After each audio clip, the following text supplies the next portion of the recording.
guess we're live. This thing's not working that well. Can you see? It's... Okay, hold on, guys.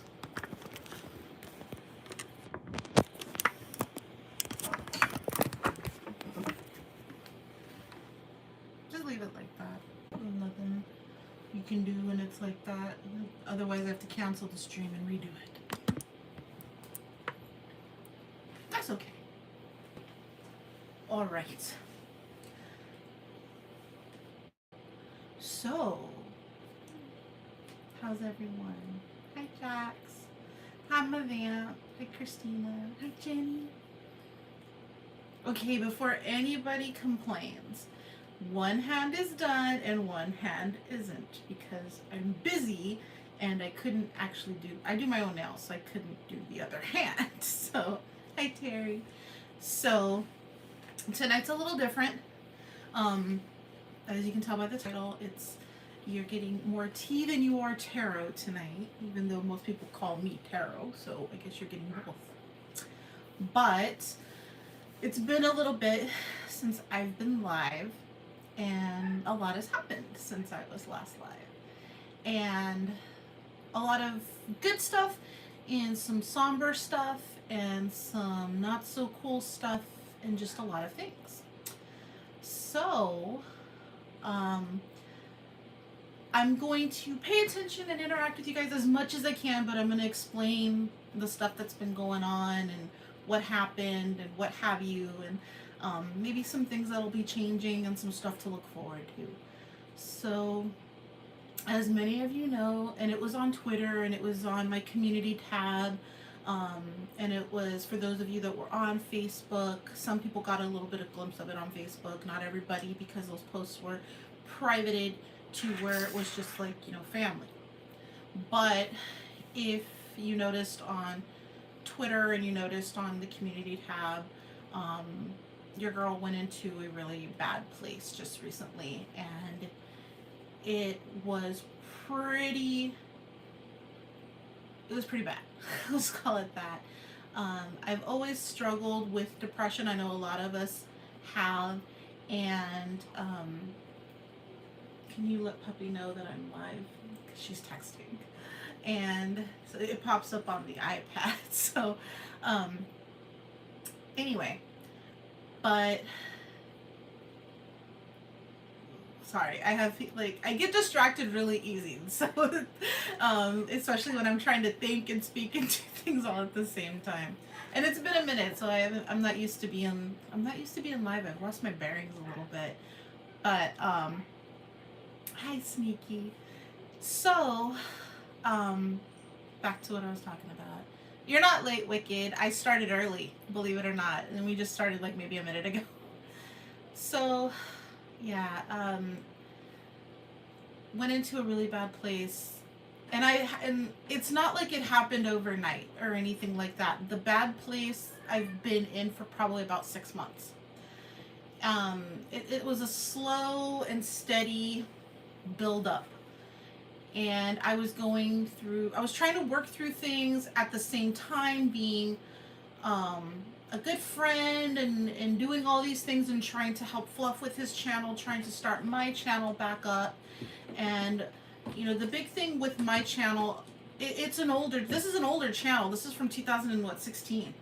So my original channel is not this channel. My original channel started much longer than that. It was like in 2014, and that channel I shared with somebody, he who shall not be named. And on that channel, it was like our little hangout channel. It had 50,000 subscribers. It was a really awesome channel. And on certain nights, on Tuesday nights, I would do tarot on that channel. And then it became where, people had requested a separate channel for it, when said other person wasn't around. And so I started tarot and tea. And when I severed ties from that other person, they managed to retain the rights to that channel. So I had to give up a channel that I had originally started, but according to the court documents, he had more creative interest in the channel. so the channel went to him. So I had to relinquish it, and all the passwords were changed and all this other stuff. So lost a channel I had built up for quite some time. So I came to this channel, removed anything that had that person in at all. So my channel got taken down to like literally nothing over here. And so I had to restart it, and I was scared. I was really scared to go back to YouTube. So last year, as you guys know, me and Fluffy got together just over a year ago. Today being the anniversary of when he came to California. But prior to that, I mostly just popped into streams, and it was a lot of tarot streams and old friends streams that I was when I was a part of that community a lot stronger. And that's all I did. I just chatted. I didn't really interact a whole lot. Hi, Bat Rican. I kind of just, why isn't Bat Rican blue? Can you handle that for me on my end? I'm sorry, Bat Rican. Fluff will fix it for you. That's what he's good for. And so it was just a thing of like, I knew I needed to go back to it because I had a lot of people still wanting me to go back to doing readings and things like that, but I was scared. I was intimidated by it because I was still going through my divorce last year. As a lot of people know, I recently went through a divorce within the last 2 years, but it finalized about a year ago. And it took a while, and it took a lot out of me. My divorce was not cheap. It cost me about $30,000. And at that time, I was also a single mom. I was learning how to reestablish myself. I was going through a ton. I had to relocate. I lost everything when I went through my divorce. The only thing I walked away with was the clothes on my back that day. Everything else, he kept. And he managed to screw me out of other things. So I didn't talk about my divorce a whole lot. It was very painful. And this is also somebody that I had gone through. I used to care if this person saw this channel or any of his goons saw this channel. Now I just don't care anymore. But many of you don't know, some of you do, my ex-husband was very physically violent. And I went through a period where I couldn't talk about it. I was not a weak person, and I didn't ever want to admit that I was a victim, right? So, yeah. And when I say he was physically violent, I had a gun held to my head by him, guys. Like, I can talk about it now, but I'm a little shaky about it. And my daughter, Garbage Puppy, can tell you all about the ex-husband. That's my daughter, by the way. And she was there when things went to shit the last day that I was in my previous home. I had to tell her not to walk home from school that day. Like, to stay where she was, which was at school, until Mom came and got her, because it was just a messy thing, and I don't even really want to talk about that day. But I came out of a divorce that was I came out of a marriage that was very violent. I slept with one eye open, you guys. I stayed in the marriage because I didn't want to fail. Hi Jenny. I didn't want to admit what was going on in my world because I'm a perfectionist, and it sucks being a perfectionist. It sucks that you can't accept failure. It sucks when you have to go through the motions of telling yourself you're not the bad person.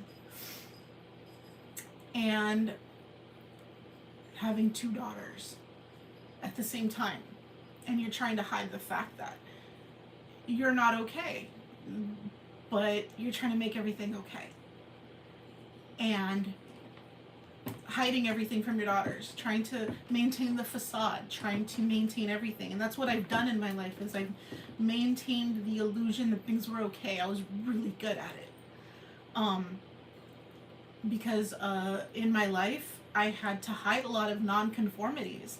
One of them being my autism, because growing up, and many of us know, if you're a child of the 70s or 80s, autism wasn't a thing. I mean, it was, but it wasn't talked about. There was no variations of things. It was either you were crazy or normal, right? There wasn't any variance there. So hi Dakota, hi Jan. Thank you guys for all coming. But there was a lot of where you just didn't talk about if you were different at all because different was bad. And so I had to go through schooling and everything else knowing that I felt a little bit different about stuff and yet not talking about it or showing it. I had a military father. I had a lot of people that, you know, you just have to do, you're not stupid. I was always told that you're not stupid. You're very, very smart. I had amazing grades, you guys.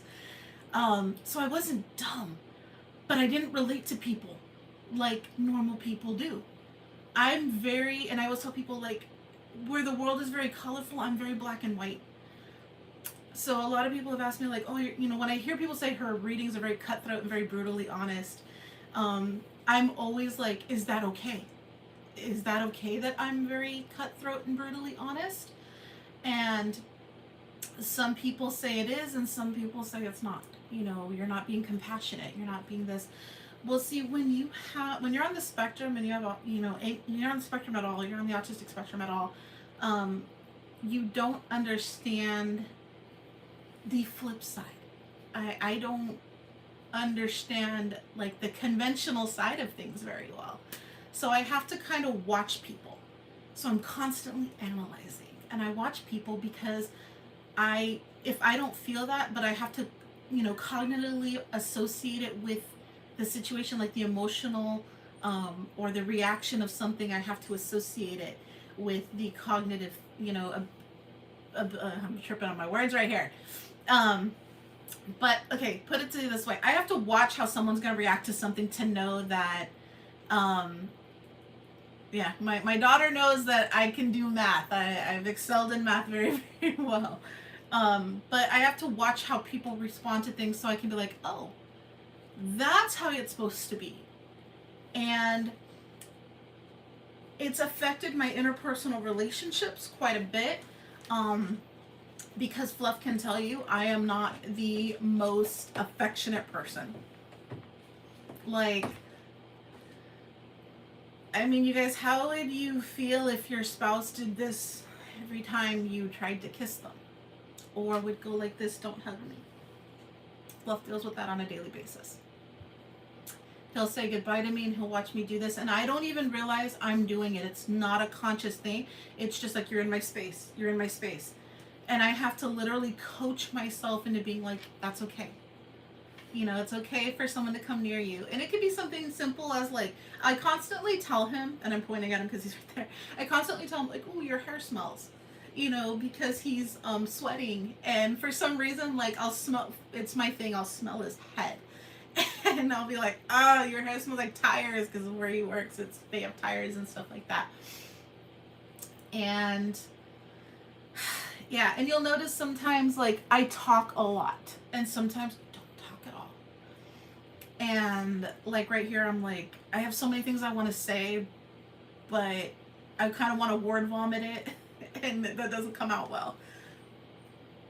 But you can put a book in front of me, and I can read that thing in record timing and tell you almost verbatim what the book's about. I can study anything. You know, I graduated high school early, went into psychology, and then from psychology, for some reason, I jumped into special effects. From special effects, I was in cosmetology school. From there, I was in law school. And then I decided I wanted to be a mortician. But the big thing was, you guys, I couldn't just stop and jump into the next thing. No, I had to complete it. I had to get my degrees, and I had to get the best degrees. And I had to earn my status as anything. But I also had people that were like, we were, you know, like in my family, you're not stupid. We don't do things half-assed. We don't blah, blah, blah. So the pressure was constantly on me. So I didn't really have time to relate to people on normal levels when I was going through college and high school and stuff like that. I got into metaphysics because it was the one thing I could truly understand and understood me, because I understood how energy worked, and I was, imagine being autistic and being an empath at the same time. Most people are like, how does that work when you don't relate to emotions that well? It's not that I don't feel them though. I do. Most autistic people, we do feel emotions, but we don't know what to do with them. So being an empath, I had to learn to control um, what was coming in and out, because it always scared me. Like, the feeling of love scares me. The feeling of happiness scares me. Touching people, I'm always like, I can feel things and I don't know what to do with them. And so when people tell me things like, hi Rob, hi Adam, so when people tell me things, like, I'm always like, oh no, did I do something wrong? When somebody tells me they're afraid to text message me because they think I'm busy, I'm always like, oh no, how did I not let you feel valued? How did I fail you? Because I always think I fail. In everything I do, I'm always like feeling like I'm on the edge of failure. No matter, I could have A's in everything, I could have perfection in everything, but I always feel like I'm on the edge. And I knew this stream was going to be difficult for me. Okay, don't think like, oh no, she's on some emotional edge right now. I'm really not. I actually had to prepare myself mentally for this. But I always feel like I'm failing people I care about the most. So when the bad shit happened about 3 weeks ago, I was going through a lot of heavy stuff. I was learning how to share my space with somebody again. I was learning how to be in a relationship again. And granted, Fluff is an amazing person. Like, he does everything I ask him to do for me, and more. A lot more. And I had to get used to that. I had to get used to somebody who was around me so much that he associates how I'm acting with how I feel. Or if I vent to him a little bit, where I'm like, gosh, this is really frustrating me. Being that I'm autistic, I do that sometimes, where I'll say, I don't understand this, I'm frustrated by it. He will automatically jump to my aid. So let's say that I'm frustrated with Wicked, because your name popped up on my screen. Where I'm like, I don't understand why he said that to me. Like, I don't understand. Fluff will go to Wicked and be like, what's your problem? And that's not necessary, right? Because it's love you, safe travels, Batrican. Hope everything goes great. So I'm like, why did you do that? Why did you say anything? I was just venting. And he's like, well, I think he feels this overwhelming need to defend me or defend his woman or anything like that. You have to remember, Fluff's younger than me. So as to where I'm just like saying something like tongue in cheek,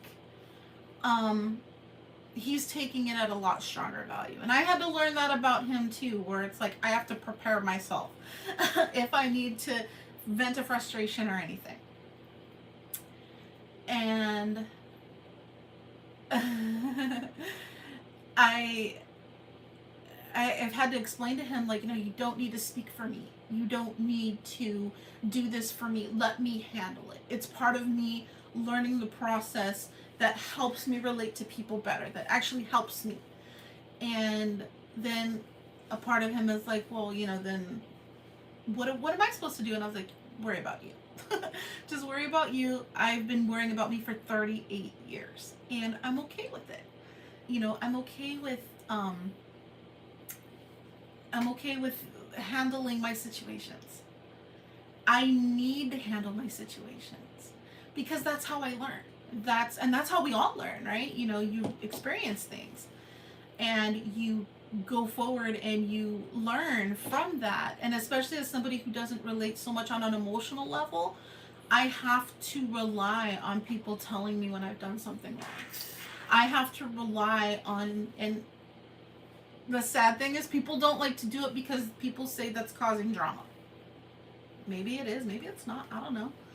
But they're like, I don't want to deal with the drama of something. I'm 38. Actually, over 30. I'll be 39 in January. I am. But I'm not. There's times where I feel like I'm in my 20s. I still get carded for things, too, which is kind of fun. But no, I don't relate to people on a substantial emotional level. I kind of do, but I kind of don't. So I rely on people to tell me what's wrong. And if they can't because they don't want to deal with that on their own emotional plane, I have to respect that as well. And especially when it has to do with people that I'm really close to. I'm like, can you talk to me about this? And I have to accept if they want to talk about it or not. And it sucks. It sucks being at a mercy to somebody, whether or not they want to let you know if something's wrong. It sucks. And when you're going through your own emotional stuff and you're just trying to be a good person and you're trying to help and you're trying to be there and you have no one to really go to because everybody's experiencing stuff, everybody's going through their own things, and you're like, I just need someone to talk to, and sometimes I need to talk to that person at 3 a.m., but then it's inconvenient. So you don't, and you just hold on to it, and you keep putting more and more in your jar until your jar can't close and it spills out. That's what happened with me. There was no one person, there was no one circumstance that added to what happened. It was literally probably years, but more so in the last 6 months, of things just adding in and adding in and adding in. And I just exploded in not a good way. And I won't say like I had an outburst or anything like that. What I literally did was sit up crying, trying to talk myself out of unliving myself. And I did the responsible thing and I reached out to the 800 number. Well, I texted it.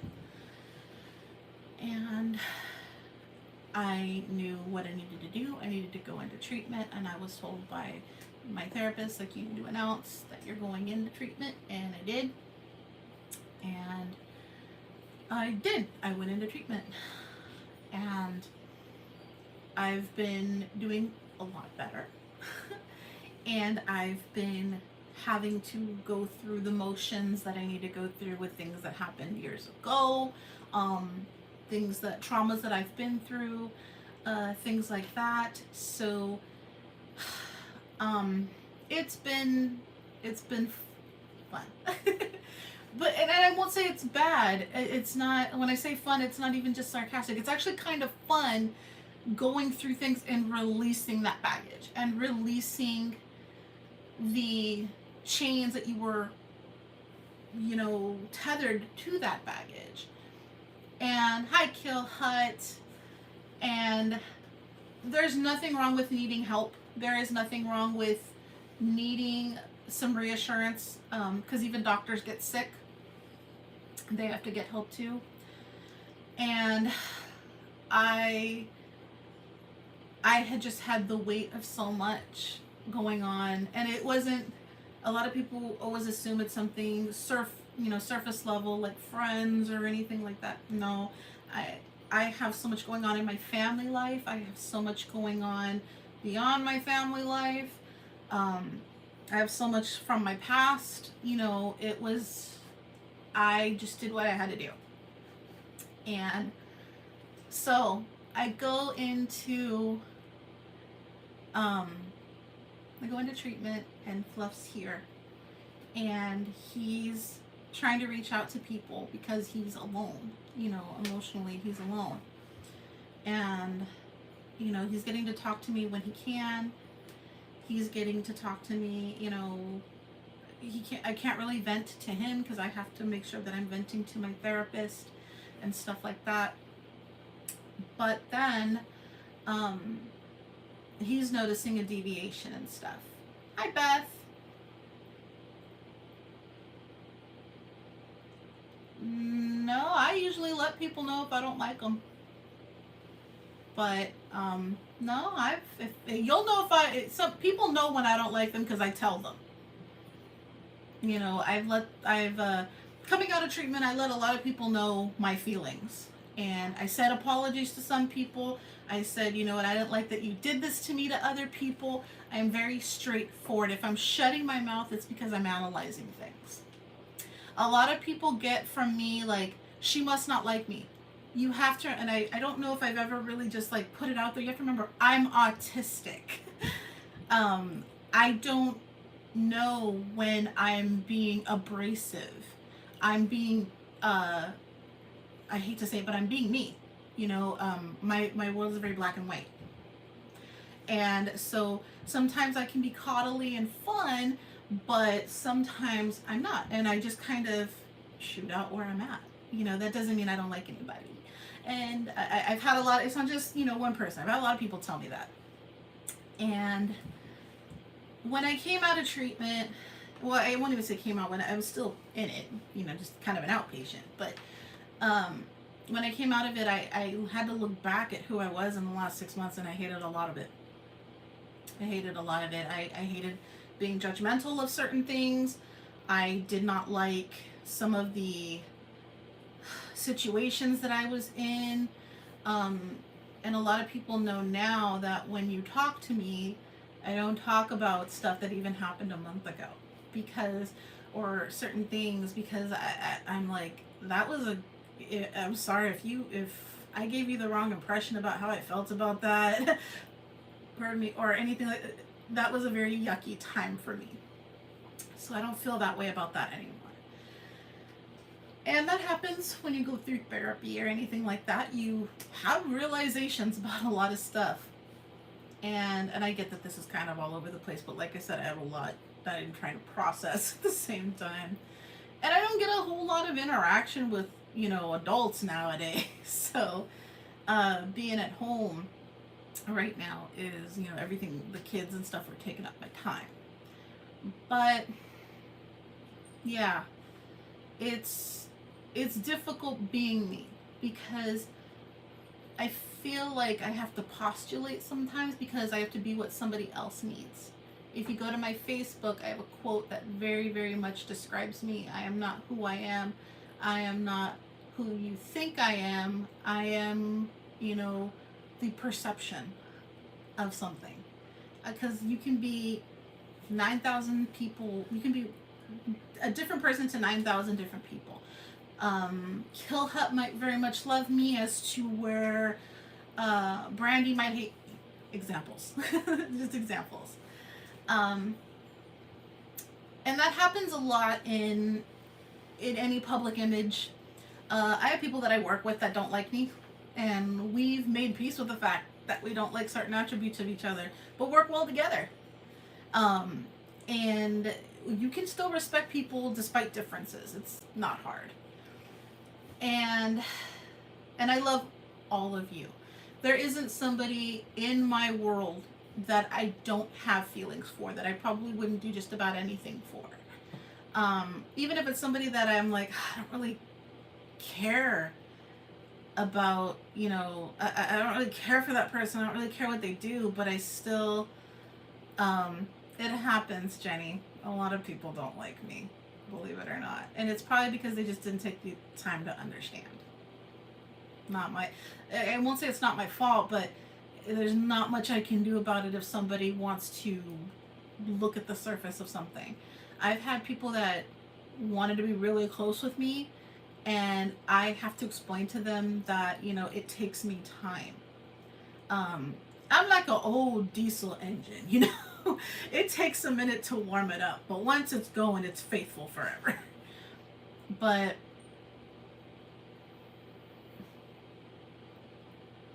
yeah, then that's true, puppy. If you, some people, when it's not so much smarter than them, But if somebody has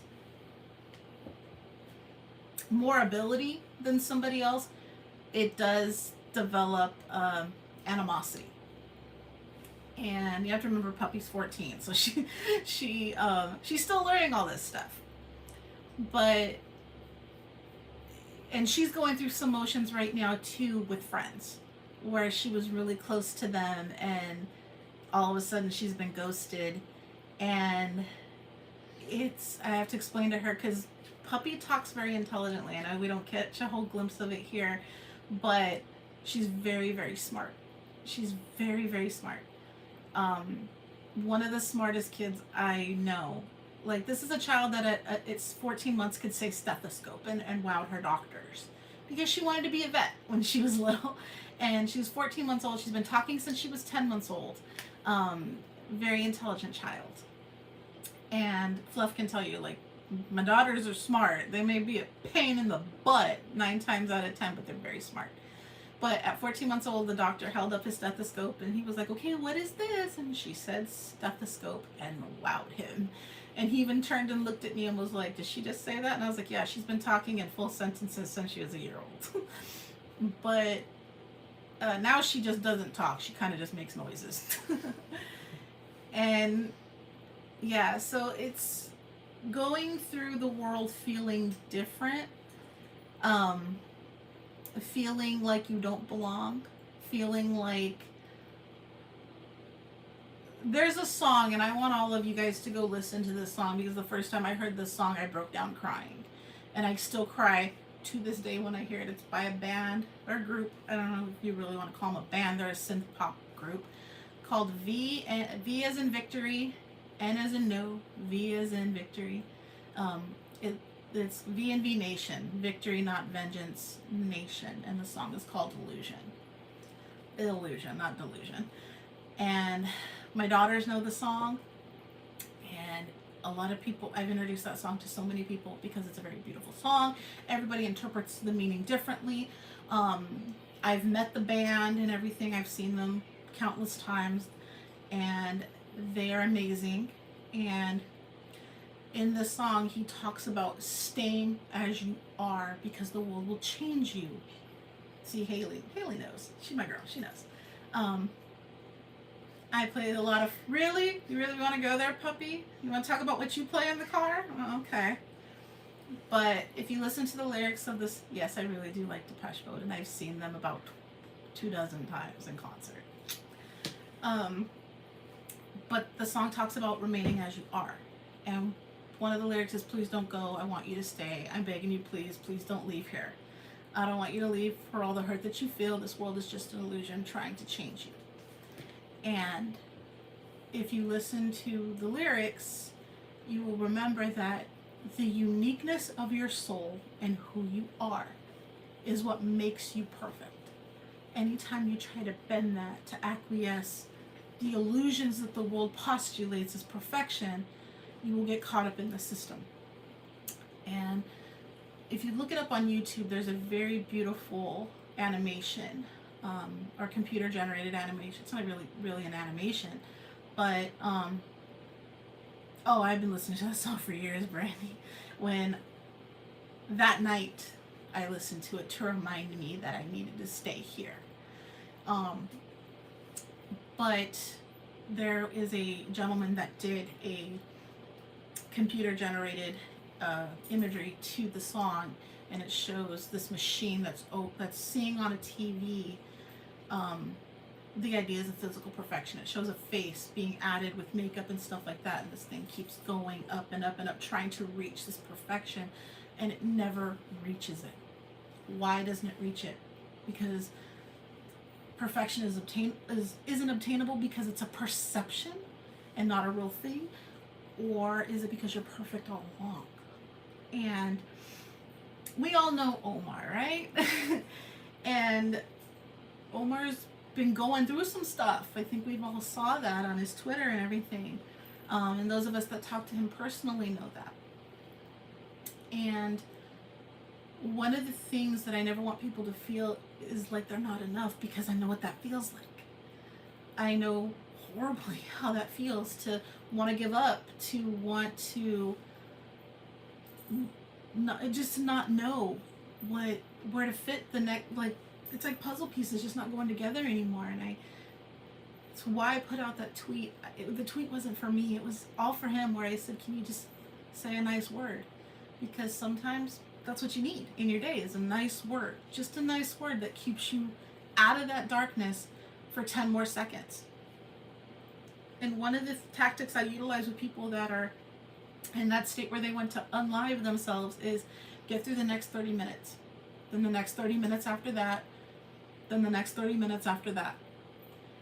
If you can get through a couple sequences of those, you will lessen the pain that you're going through and give yourself some more time.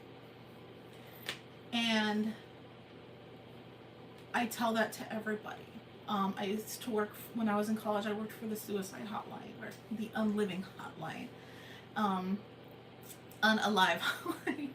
My bad, I didn't mean to say that, YouTube.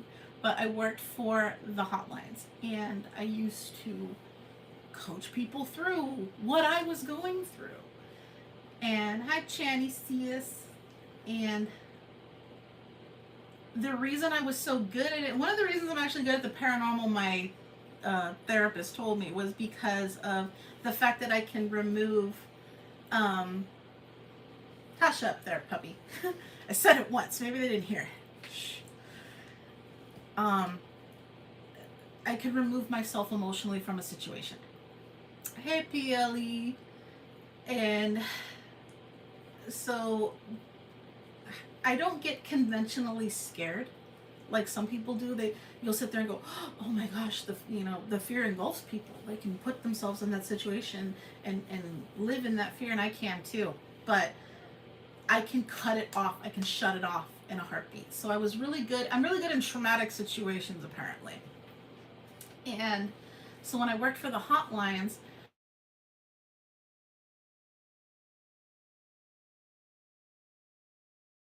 and just be there for that person 100%. Until I got off the phone, then I would kind of cry from the overwhelm or anything like that, because my brain doesn't understand why we as society, why we as human beings aren't there for one another, why we do this to one another, why we make people, or aid in making people feel like they're not worthy or that they're not enough. And that's where I've been my entire life, is, I'm not enough. I'm not enough, I fail, and you'll go to your friends and they'll tell you this. They'll be like, oh, I'm so busy right now, I ain't got time for you.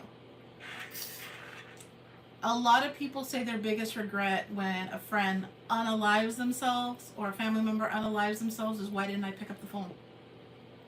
Why didn't I answer that call? You've heard it, right? It happened to me. It happened to me. So I always pick up the phone, because I will not have that regret ever again. I've had a lot of really traumatic stuff happen to me. And many of you know, I'm a funeral director. I've worked with a lot of families, but I've been on that opposite end of the arrangement table with my own child. And that affected me the hardest. Being a single mom and having to do that was hard. Went through that whole process, and I didn't cry. When I lost that child, when I did finally cry, I woke up one morning and I looked at my blinds and I noticed that the sun was up. And I screamed at the sun for rising, and my son couldn't. Lost my shit, and I went into my closet and I started throwing things around, because how dare this world continue when I lost something so substantial to me. And I went through a hard time with, pregnancies and kids and stuff like that, because I was told at a very young age, I was 19, I was told I couldn't have kids because of the cervical cancer that I had. And I was blessed 16 years ago with being able to have a child. And that meant the world to me. So, the fact that I could become a mom, like, she was the living embodiment of a miracle to me. And so to lose a child was, yes, puppy, we know you were. Puppy was a cesarean, and she likes throwing that around at me. I was cut. She calls herself my tumor. But she's also the one that looks just like me. So everybody says you were cut out of your mom because you are your mom. And I always tell her that that's a beautiful and horrible thing. But going through life and having these experiences isn't always a blessing, nor is it a curse. It's just difficult. It is just difficult. It is hard when, and a lot of times we'll go on to, and I've noticed this in the YouTube world, we'll go into chats and we never know if somebody likes us, or we're just kind of there, and we're just kind of trying to have a good time. And it's hard to interpret tone over some texty words, right? And so a lot of times we, we're very unsure of the friendships that we're making, or does this person like me? Do they, we all do that, right? And there are some people that are extremely judgmental on YouTube. And there are some people that will take the time out to find out how you are. And, are you okay? And they really care. And there's some people that say they do. And it's a big old mess, right? But what I've noticed in YouTube, and since I've been a part of this in the last year, is there's a lot of good people, there's a lot of half-assed people, and there's a lot of shitty people. All right? Let's be real here. Some shitty-ass people out there that like the idea that people like them. They really enjoy it. But when push comes to shove, they turn their back on you really damn quick.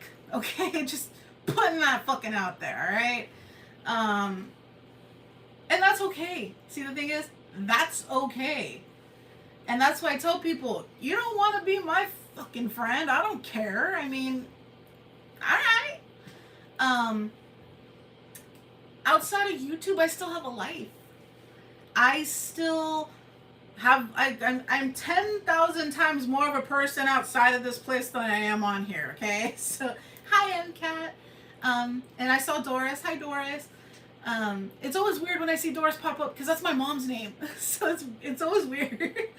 But, I've learned that it's, and fluff, that's not what I mean.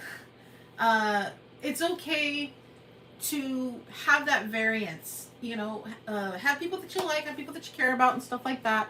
And it's okay to have the flip side of that. It's fine. But, and it's that way outside of, it's in any social circle. This is very, very broad, right? And I know I posted some stuff on Facebook today, or a thing on Facebook today, where it's like, people, there's people out there that hate you because of what somebody lied to them about you. And I saw that on my friend Noah. Noah Corda, he is the founder of Batstay. He's also my best guy friend. He posted that because he goes through a lot. And I was like, dude, amen to that. Because we all have it where it's, especially if you're in any, and Noah's in a huge, he's a very pivotal person in Los Angeles. And when he went through some stuff, when he went through his divorces, oh Lord, all hell broke loose. But, so a lot of people talked shit and all this other stuff. So I grew really close with Noah. And, hey Joe, and hi, I'm Kat. And so when he posted that, I was like, I knew where he was coming from. He knows where I'm coming from. My ex talked a lot of shit about me, and that's fine. Fuck him. But, it happens all the time where people will sit there and be like, when people want to make good friends with somebody, they tell them all the shit you said, supposedly you said about them, because it makes for some fun bonding material, apparently. And yeah, see, Rob Michigander Man, outside of YouTube, which we catch such a small glimpse of Rob on YouTube, realistically, um, he works his butt off probably 10 hours a day. Then he comes home and he's with his wife and he's with his beautiful grandchildren and he's enjoying life. I mean, there's so much more. We're so much more profound outside of any confinement than we are in it. And exactly, Doris, if they don't, if that's a perfect way to put it. If they don't know, they don't know. Right? And that's okay, they didn't take the time. But like what I was telling my best guy friend was, you know, like I know how that feels. And people like to bond over stupid shit, and they'll bond over shit talking. All right? Because if you're not good enough without something, you'll never be good enough with it. So what I've noticed about people is they'll sit there and go, and this has happened to me, not recently that I know of, I don't give a fuck if it has, but before, people would be like, did you know Jen said this about you? I bet it's happened to a few of you too, right? And that person will come to me and be like, such and such said that you said this about me, and I will pull up my phone and scroll. I'll be like, here you go, scroll through it. Love you, Jenny. Thanks for stopping by. Sweet sis. I almost got tongue tied there. I will say, scroll through everything. Scroll through every fucking thing. I have nothing to hide. And they do, and they find out that person was fluffing things or making up shit and making something to be not what it was. And then that person has to go back to the other person and go, why did you say that? And they will sit there and be like, well, I thought that's what they said. You know what people say. And I always wonder, being my autistic little self, I'll always sit there and go, why did you do that? Like, why did you, there was no need. And because my whole thing is, I don't care that you said it. The words in and of itself don't mean shit. It's why did you do it? Because that's the real problem. It's not the words. It's why did you feel the need to do that? That's the problem.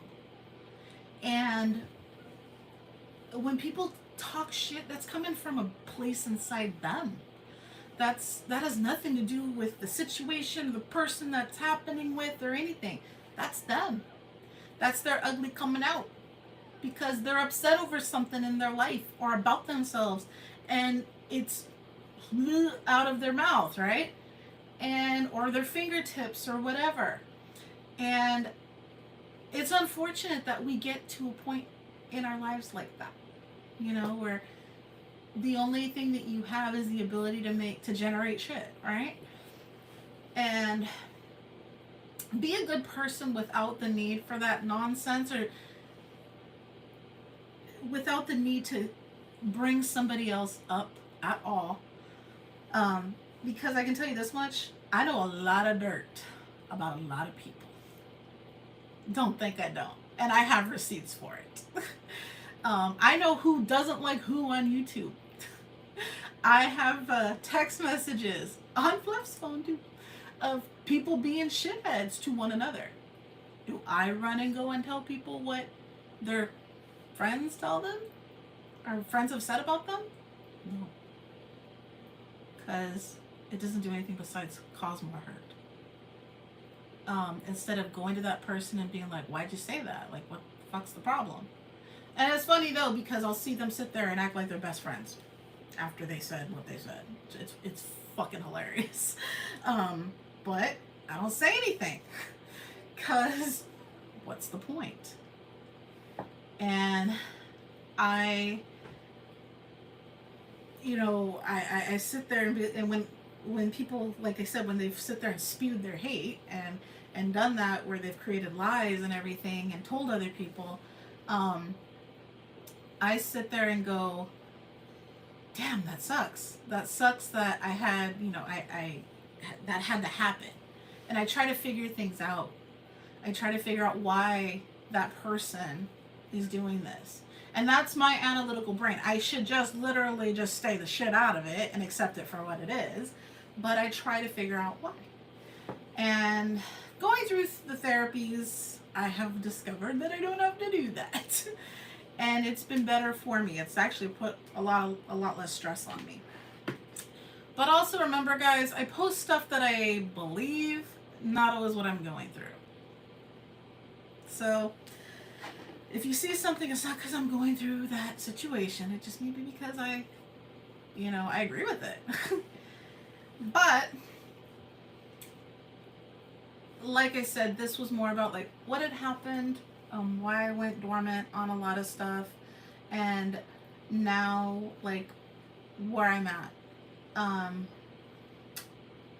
I just don't care why things happen the way they do.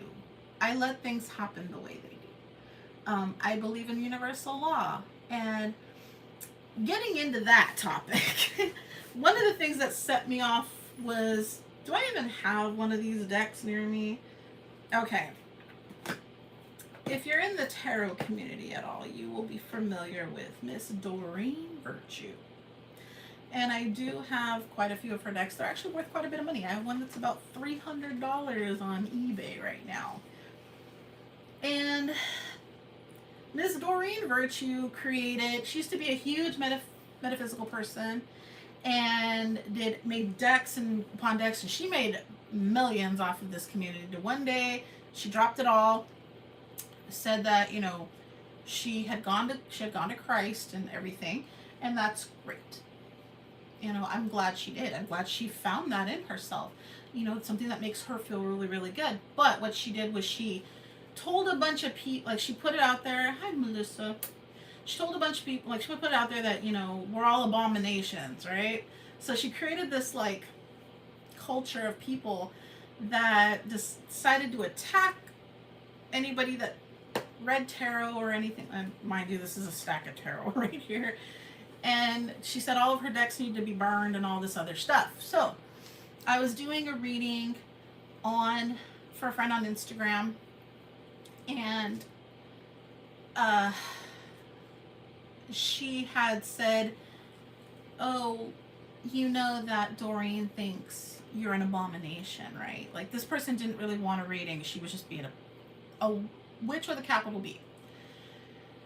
And I was like, that's great. Did you really want this reading or not? Like, and she's like, no, I'm going to pay you the $100. I want you to burn the deck and never touch it again. Stop using Doreen's decks and all this other stuff. She wants nothing to do with that. I was like, I respect you. I purchased that thing. I'm not burning it. Thank you so much. Have a great day. Refunded her money. This is the type of stuff that you deal with when you become anything that is on a separate path other than, Christianity or Christian-based religions. You always run the risk of, that's what I did. I was like, here's your money back, bye, and I always have to defend myself. Like, tarot readers are always on guard because there's 1,000 people that want to tell you how you're fake. There's 1,000 people that want to tell you that you are, and I encountered it on Twitter, where the only person you should go to is God. Pray to God, and if that's what you believe in, then that's what you should be doing. And that's why I tell people I don't read for those that don't want to be read for. I don't force anybody into my beliefs, none whatsoever, and I will never disrespect anybody's belief, so long as it isn't harming somebody. Because there are some religions out there that believe in harming things, and I don't believe in that. So I will put my brakes onto that stuff, and I won't, I won't. Take that as you will. But, it's not easy when you're not doing something conventionally. So it can be fun, it can be great, but you also deal with hate. I used to work for a metaphysical bookstore in Phoenix, Arizona. Next door to it was a edibles arrangement store, and the owner of that edibles arrangement store used to love to have our cars towed because she said we were devil worshippers. She tried towing mine once, and I told her if she ever did that again, that I was going to have her visited by the health department, because we used to catch rodents crawling out from her back door. So I told her, I never went over there for anything, but I was like, leave me alone. You know, I'm like, I ain't gonna bother you, don't bother me. And yes, edibles. But I wanted to make her a chocolate pie. Have you ever seen the movie The Help? Mm-hmm. And it was one of those things where it's like, I ain't gonna bother you, don't mess with me. And we would have people call all the time to the store because we did phone readings. And lordy, some people can just be needy as needy is. And I would have people tell me like, oh, well, you're not a real psychic because you can't look into your crystal ball and see the future. I ain't that kind of damn psychic, okay? I'm not even psychic. I'll tell you that right now. I use these to help coach people. All right? I can read them. Do I believe that tarot cards are a way of telling people what's going to happen in their next 10 seconds of their life? I guess so. The universe is pretty infinite. But that is not what I do with them. Y'all, something else. But that's not what I do with them. I use them for life coaching. I do.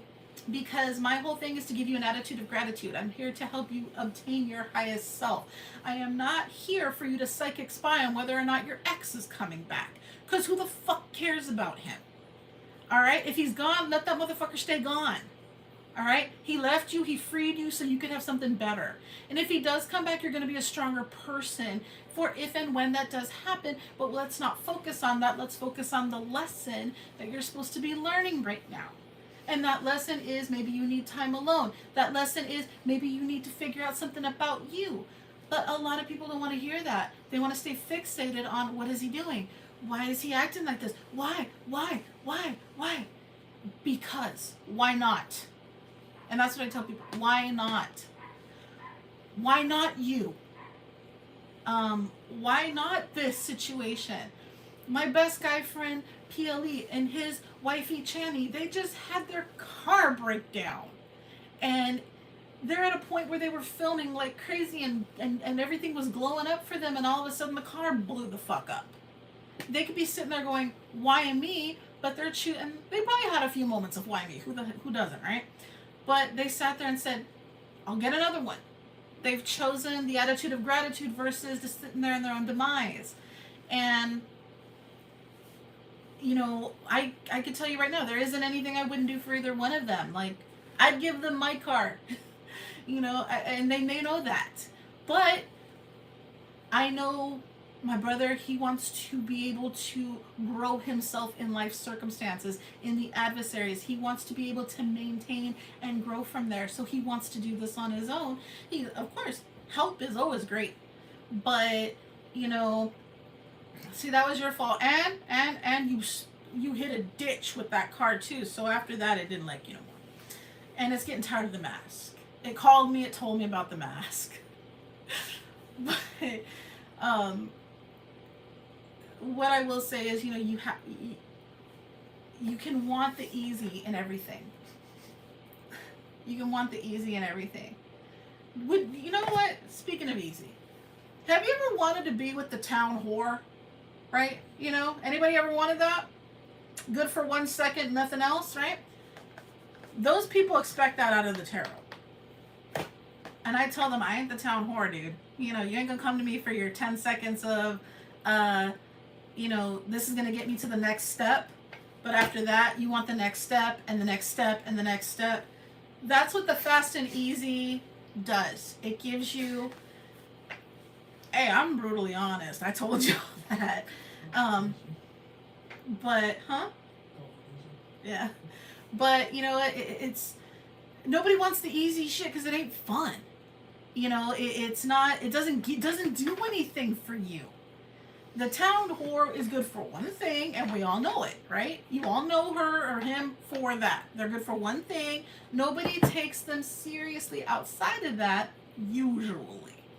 But see, I've been friends with the town whore before. She cool. Everybody knows, you hang out with her, she gets you some free drinks from some people, you're good. But learn the process of things. Learn that there's something in store for you with it. Learn the bend and stretch. Learn that the process is sometimes the reward, because it keeps us from repeating things. Yeah, I remember that. And then he looked at him too, like, did you see me do it? And he told you he did. Leaving drinks in people's cup. Oh, you nasty. But, and if you have not subscribed to everybody in the chat, please do so. So people in the chat, you can drop links and intermingle. That's totally cool. But that's what people expect out of me with the tarot is they expect that I'm going to give them the fast, easy answer. Okay, the fast, easy answers happen. I can do those.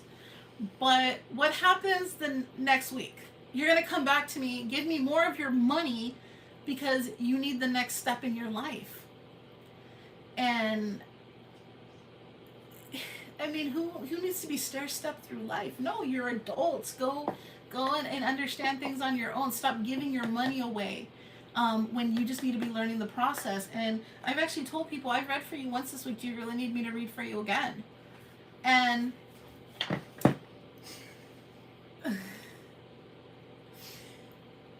yes, snuggling is good. But that's one thing I tell people is, you know, don't stair-step your way through life. Don't wait for the next step. You know, understand the full potential of something and there's a process, you know. When people say I want to be a millionaire and you tell them, all right, cool, anybody can be a millionaire. Trust me when I say anybody can be a millionaire. It's the process to become a millionaire that people don't like, all right? It's that, what do you mean I have to do this and I have to do this? Well, you know, telling somebody they have to get up at 6 a.m. pisses them off sometimes. And if you tell them millionaires do this, millionaires act like this, and they're like, but I don't want to do that. I want to still do the low bottom feeder shit I'm doing. And it's like, well, then you're going to be, you know, you want to lay with dogs, you catch fleas. You know, that's the way it is, right? When I was on top of my A game, when I was making really good money, and when I was, you know, you couldn't touch me. I was doing great. I had a strict routine. I knew where I wanted to go and how I was getting there. And I wanted to take a break from that. And I knew I was going to have potential losses with that. So, yeah, I took a break because I needed it. And sometimes you take a break from people. Sometimes you take a break from work. Sometimes you take a break from things. Always have a backup plan. Always have your parachute plan if you're going to do that, which I did. And it is, Rob. Deck the whores with bounds of holy water because apparently they need it. I don't know. But always have your parachute plan. Always have plan B in place, especially if you're the W. Have plan B in place. But always know your potentials in something, you know. Always know that you can obtain whatever you need to obtain, but it starts and stops with you. All right? And I've read tarot for some really high profile people. Okay? I've done some high profile parties where I was the tarot reader at, and I've read tarot for millionaires. And they've asked me questions like, how's my business going to do this year? And stuff like that. And those are some of my repeat people. If you're familiar with Tony Robbins, the motivational guru, he was really big back in the 80s. He's still really big. I did one of his Lion's Den parties last year and got to read tarot for all the people in his top 100. And that was an interesting experience. He usually has that summit overseas in India, but because of COVID, they had to do it here, which was in Phoenix, more specifically in like the Scottsdale area and Paradise Valley area. Charmaine, you know what I'm talking about. And yeah, big, beautiful home. Oh my God, that house was gorgeous. And it wasn't his, it was one of his top people. And I got to sit there and do this chakra party is what they had. And I got to read tarot for all these people. It was really, really cool. But it was interesting enough to see that I was making these people cry when they walked away from me. because I always tell people I'm not responsible for what comes through with this stuff. And I mean, when I'm reading and I'm bringing up the fact that you had somebody recently pass away and stuff like that, it hit these people profoundly. But also, what was cool was when I was hitting their numbers specifically. And I told them, you will have an increase of about 25% in your revenue next year. And one of them just recently reached out to me and told me they hit exactly 25. And so I have a scheduled reading with that person, and he's going to book me for another one of his parties. And I thought that was really, really cool. And I get surprised sometimes at, you know, my abilities with this stuff. Sometimes I don't connect really well with certain people. It just happens. And sometimes I connect real, real well. I pay my children's allowance through Cash App. Anybody else do that? Have you seen my deck? I got a lot of them. I got a real big one too. Where's my big deck at? It's somewhere. It's so big I lost it though. But yeah, so now you guys know a little bit about me. You guys know a little bit of what I go through and stuff like that. And it was all over the place. I'm sorry. It happens. But yeah, I've gone through some shit, and Fluff's had to deal with some stuff, and you know, there is certain things that I've asked people to keep off of the internet. I understand that Puppy is in the chat. A lot of you do know that that is my daughter, but I also tell people that my children's images are not to be shared online. And the reason I do that, and I ask that specifically, is because of the geographic location of where I live, also because of some stuff in my family. Okay? A lot of people don't know that my family stems into Mexico. Okay? And if you're familiar with some of the stuff that happens unconventionally across the border, you'll understand what I'm talking about. And that's all I'm going to say about that. And I've asked that because I do have an ex that has threatened my life more than once, please respect my wishes, you know, and that's all I ask. And now you guys know, and that's all I'm going to say about that. I shouldn't have to say more. But yeah, that's pretty much it. Yes, my little puppy, and a lot of people aren't going to agree with it, but my daughter does read oracle cards. She's actually really good at it.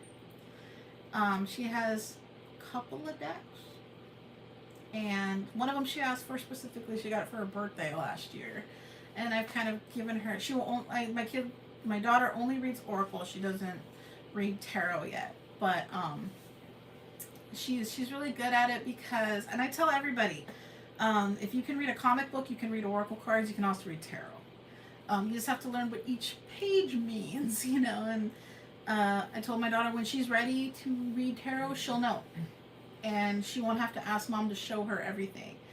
And because that's where my daughter's, my 6-year-old's also like, you know, you need to show me how to read tarot. And I'm like, when you're ready to, you'll be ready to. And you'll know, because I was 16 when I first picked up my first deck, and I sucked at it.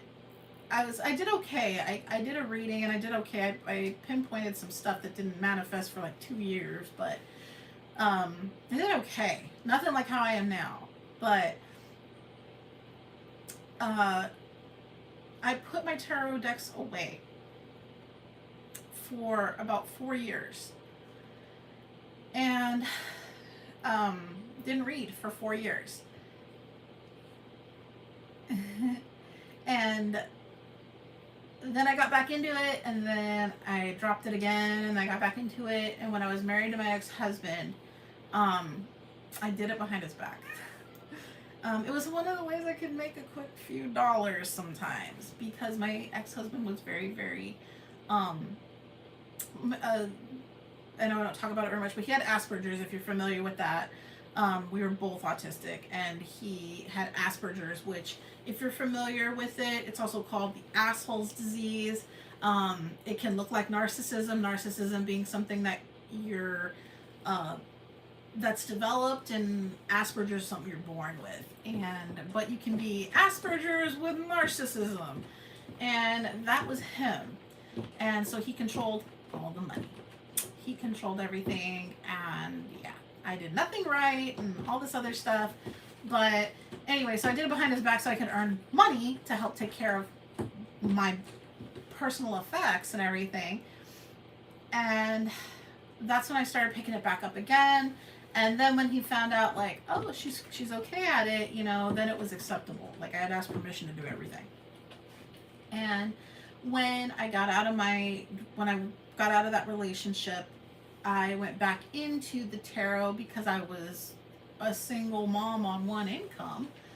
But I wasn't really big on charging for it. It was just literally something that I could have a venting. It was something I could make money, right? And I could help others, and that's where I really gained my wings again. And it just kind of has stuck. I haven't put it back down again. A lot of people know I boxed up my tarot. I have some in storage. Yes, it is no longer called Asperger's. It is just called Autism Spectrum Disorder, and it is what level you are on the spectrum. It's okay, my vamp. It's totally fine. Don't worry. As always, my streams are rewatchable, as is everybody. It's okay. If you have questions, you can put them in the comment section down below or message me, and you know, I will get back to you. Thank you, Jenny. I love you. I know the stream has gone over an hour and stuff like that, but it's, you know, I haven't talked to you guys in forever. Haven't been around in about 3 weeks, and I know I was supposed to do this last week. It just didn't happen. Life gets chaotic, you know, and we just lost our beautiful cat. As you guys know, it's a little quiet. You don't hear that little, he used to talk a lot, and oh gosh, this one will make me cry. And the reason it makes me so upset, is because of how sudden he passed away. And we had taken him to go get fixed, and to go get his spayed neuter, and we went through our local humane society because, you know, it was cheaper and they could get him in quicker. And they didn't tell us that they take them to Mexico to a vet over there, and somehow my beautiful cat managed to get pale leukopenia, which is feline distemper. And he came home from the vet and he was fine. And, you know, Fluff was telling me he was okay. And about 5 days later, he started throwing up and he was averse to food. And then he started essentially bleeding from his lower GI tract from the ulcers that happened. And the reason why this was so hard for me was because I pushed the idea of getting him fixed because he was a boy, you know, and they spray and all that. And I wanted him fixed sooner than later. And we went through the Humane Society because it was quicker. They could get him in quicker and all that. And I have a female cat, and I was just trying to avoid stuff, right? So he got really sick, and he passed within a matter of days. He passed 5 hours before his vet appointment that we were able to get him into, trying to save his life. And, you know, it was... when you are on the spectrum, and many of you, if you know somebody on the spectrum, I can tell you how we don't get attached to things very easily. But I was so attached to him. And Fluff can tell you that it was days before, because I was still doing treatment at the time. And being away was so hard. And when I came home, seeing his empty cage, and everything. Like, I just died on my bed for 2 days. Like, I couldn't. I would call Fluff and I would just cry. And I would tell him, like, I want him back. Because that was my buddy. And for some reason I was so close to this cat. I mean, I have Shadow, and she is literally my shadow, but Bubba was just, oh, he was like, he would talk. I mean, you could talk to this cat, he would respond.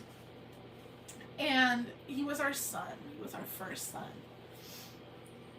And yeah, he kept me company when Fluff was at work and stuff. And he was this big old, I mean, Bubba was huge. He was a big old cat. And he was just, I got so close with him.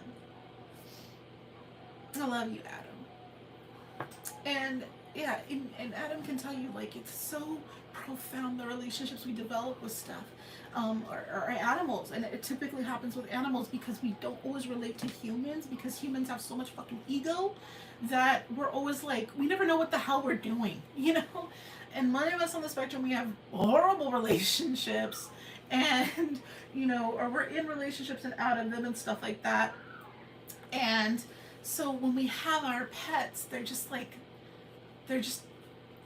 you know, and Bubba, Storm, his name was Storm. We named him Storm as a baby because he was just this thunderous cat. And he didn't really respond to Storm until one day, my oldest daughter was like, hey, Bubba, and he just took that name and ran with it. So he was Bubba Storm after that.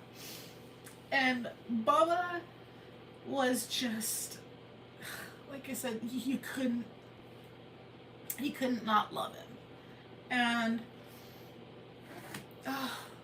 like, my guilt is so high from his passing, because I felt like I should have done more, and I shouldn't have taken that time away, and I shouldn't have pushed for him to be fixed, and I shouldn't have. And Fluff knows, like, I am such a humanitarian when it comes to animals. Like, we foster kittens all the time. And, like, the other day, there was a cat that gave birth, and her kitten was not drinking. And, like, I did everything I could to help feed this baby, and it still passed. And, Fluff was like, are you going to be okay? And I was like, I know that I did everything I could do. But, he knows that I will drop everything for an animal. And there is some humans I will do that for, but many of them I'm like, I don't know, right? But, yeah, after Bubba passed, it was difficult. It's been difficult because I still want to look over to his crate and see him. I still want to hear him, because he used to wake us up at like 5 a.m. to be fed. He was such a little fatty. He loved food. Like, this cat didn't miss a meal. And so when he stopped eating completely, it was like, whoa. And then, yeah, just how quick he declined. He declined in a matter of like 2 days. And was just gone. And, yeah, I have an emptiness, because of him. And we have Shadow, and I love my baby girl too. And Fluff just recently, as he said, he's recently adopted a kitten, and his name's Gizmo.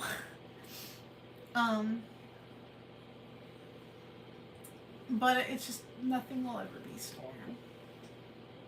And I loved that cat so much. And yeah. So there's just been a lot that's gone on. And that's the part that made me cry the most, clearly. But, yeah. Life is full of ups and downs. And I know that, the gods and the universe give us things temporarily. And some things are not meant to last forever. They're just meant to take place in our hearts forever. And Bubba will always be here. My son will always be here. Um, things like that. You know, I'm a very protective mother.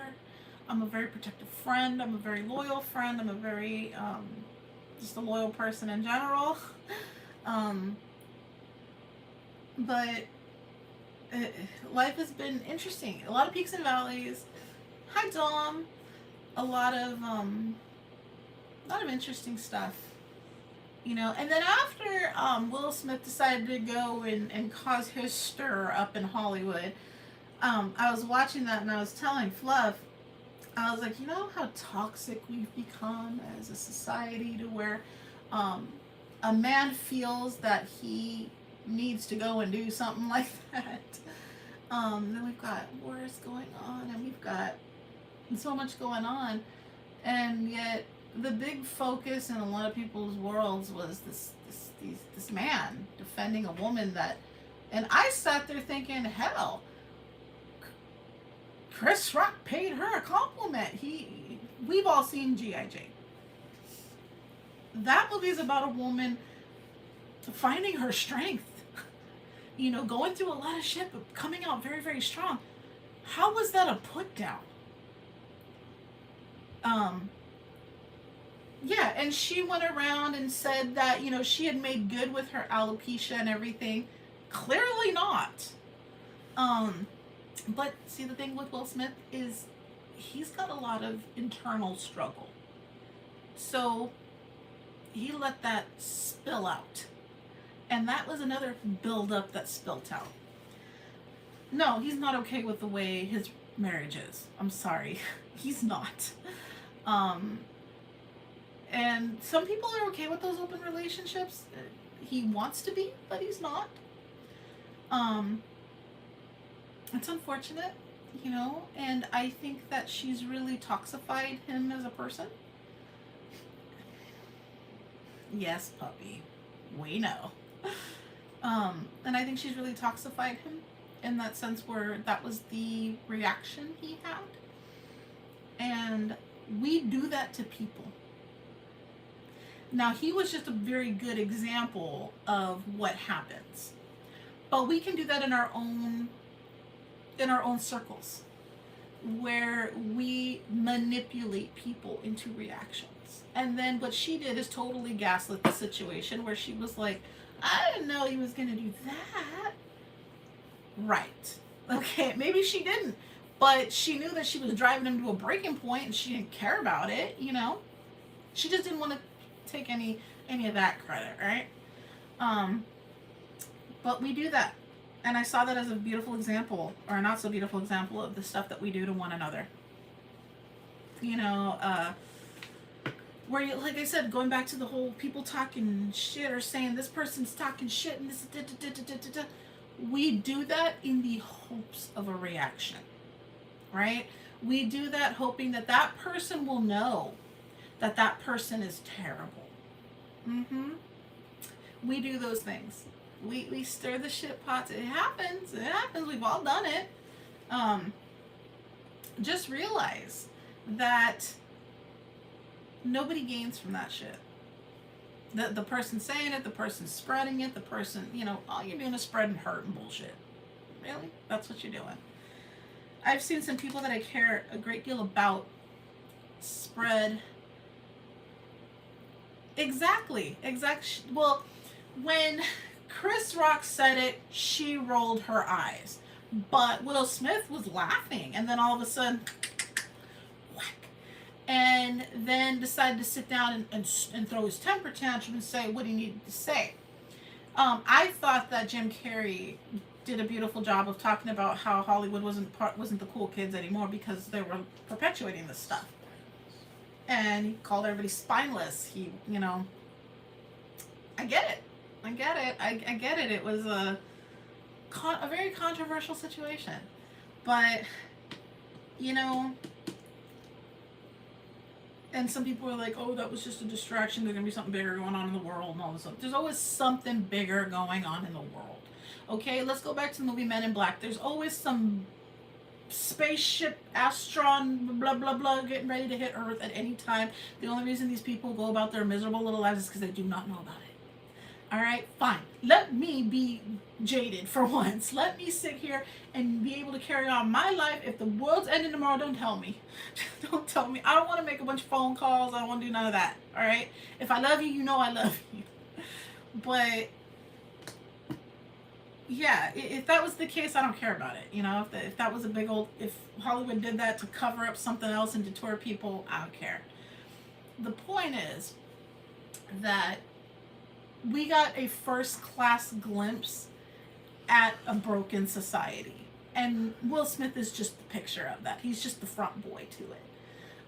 We got a first class glimpse of what we do to people, what our egos do, what our ability to destroy versus build up does. Because it's so much easier to knock something down than to lay bricks and foundation. It's so easy to take a wrecking ball and smash it, right? Than it is to like build something up. It takes more strength to hold your hand out and help out your brother than it does to sit there and let him fall, right? We've become a society of lazy people. Lazy thoughts, easy, whatever's easy. That's why we won't deal with drama. We won't deal with this, and we postulate things horribly. You know, oh, I won't deal with that person because that's drama. You start shit and then you don't want to end shit. Who's really the drama? So, yeah. I look at things like that, and in my mind, I'm like, do I even really want to be part of society? Because every time I put my foot into the social pool, I'm like, like, that's what I do. I'm like, no feelings, no.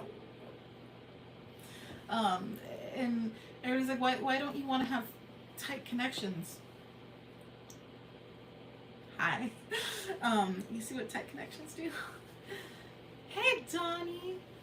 But that's how I feel about it sometimes. Is I've watched beautiful relationships falter and break because they've let the world into them. They've let people have an opinion. They've let people talk. And one of the best advice I was ever given is if you want to have a beautiful relationship, don't let the world in on it. Keep it to yourself. Because the world will destroy things. Because it will do, you know, it will do things to its benefit and not yours. If you're fighting with someone, if you're fighting with your significant other, the last thing you do is tell your parents, you know? And the reason for that is because your parents will hold a grudge longer than you will. Your friends, same thing. They will hold that grudge. They'll be like, after you've forgiven them, after all of a sudden, they'll be like, oh, remember when he did this to you? Or remember when she did that to you? They will throw that around. It's crazy. So that's why I tell people, it's like, work your way through stuff. I've had my disputes with people. I'll give a perfect example. One time, Nubs pissed me off.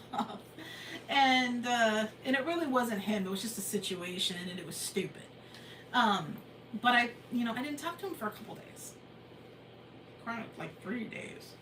Until I had processed the situation for myself. And I wouldn't talk to anybody about it, really. I'd let people know, like, I'm not talking. I'm frustrated. And then I spoke to him and said, hey, this is what happened. This is how I feel. And this is how stupid I feel about feeling that way. And it was like I had worked out the whole thing on my own. And I just, me and him had a very adult conversation. And I've had that situation with other people lately. I just gave the example of Nubs. And I've sat there and told people, like, you said this and it hurt me. And, I said this about you. And a lot of people are like, I'm surprised, Jen. And I was like, well, you shouldn't be. I'm human too. But I've had that happen recently. But I've said, you know what, let's be adults and talk things through. And if we can find a space between this, great. And if we can't, oh well, at least we both know where each other stands. And being an adult means sometimes you have to face the music. Happens. And that's what I teach my daughters is, what's heard cannot be unheard. What's seen cannot be unseen. But you can't own up to it. and you can work through it. And that doesn't always mean you're going to find forgiveness, and that doesn't always... Can you get rid of that? Bye-bye. You may not always find forgiveness. You may not always find the situation you're hoping for, but you will find genuineness. You will find genuineness within yourself. You will find genuineness within others. And we are constantly spinning around on this giant rock in the universe, and we're not meant to be perfect. We're not. I struggled with that for years. I had a military father. I was told that I had to be perfect all the time. And as you know, being in my autistic mindset, I am not perfect all the time. I'm not. I just tell you like it is from my point of view. And I've also been told many, many times, oh, Jen likes to show off. Jen likes to, what was something I heard about me? Jen likes to show off. Jen likes to brag. Brag about what? Brag about what? The fact that I dedicated my life to books and I didn't get to go out and do as much fun stuff as other people did when I was a teenager. Brag about how I was isolated when I was 6 years old because my parents were afraid to let me go outside and play because my brother got hit by a car. You know, like, I didn't have the best of the best growing up here. All I could do was be me. And that doesn't always hit with everybody. And that's okay. It's nothing wrong with that. Nothing wrong with that. We can just be a little bit kinder to each other. We can just be a little bit more understanding. It's, you know, it's not hard. It doesn't take any more out of you to be nice to somebody than it does to be mean to them.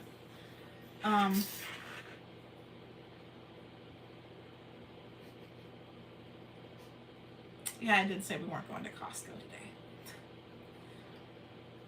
And part of, you know, back in high school, speaking of that, back in high school, remember when you had your little, you know, little cliques and shit like that, and your cliques all stuck together and everything, and it was only the cliques could hang out with each other. They had their little tables and all. Okay, we all saw them. We all experienced them.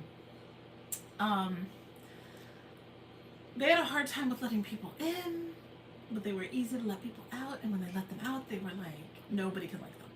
Okay? I see a lot of that shit. And that shit makes me laugh. Okay, and like I tell Fluff, I'm like, you know what makes my dick really hard is when people do stupid shit like that, because I always sit there and go, they're the first people that say they don't want drama, and they're the first people to do that stuff. And that happened in high school like crazy. And it's unfortunate when you still see those things nowadays, right? Where it's like people still play the cool kid card. Dang, you know, I mean, shit, to be an outcasted amongst the outcasted, dang, you're really scoring points there. But yeah, it's and this isn't like, I'm not circulating on any one, or I'm not pinpointing on any one situation. I mean, like I said, there's many facets to me. I have my work, I have my friendships outside of that, I have a lot of things going on. Oh, Elon Musk gave up Twitter. I know people that canceled their Twitter because of him. And that's some silly stuff. They're like, I will not support him. And I'm like, well, he don't want to support you either, I guess. I don't know. Like, don't give people that much strength over you. But of course, coming from me after what I've gone through, but I try not to give people that much leverage over me, you know? But love people because you love them. Love people for who... People are pretty awesome. Some aren't, but there's some pretty awesome people in this world. And I enjoy everybody I've met in the last year. I really enjoy. Like, it's YouTube community wise, I mean, it's full of some pretty good people. There's some out there that I think they need to get their own shit straight within themselves, and I think they'll be all right. You know, many of us that way, but there's some people that they perpetuate a lot of shit, and you know, it's fine. You know, some people they had such chaotic lives that that's the way they handle things. If they don't have chaos, they don't know what they're doing. Some people say they want peace and they don't want peace. They want drama within their peace. I've seen that. You know, I think we've all kind of seen that, right? At some point in our lives. But isn't it just much more fun when people love each other despite the differences? Isn't that fun? You know, isn't it easier to be in the same room with somebody without having to worry about whether or not you like them or not, or whether or not somebody else likes them?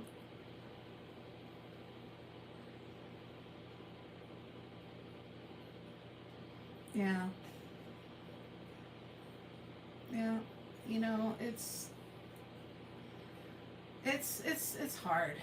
You know, I it's hard to trust people because you tell them something, you never know where they're gonna go with it, you know, or who they're gonna tell it to, and you know, I have friends that I have their dirty secrets and they've shit on me.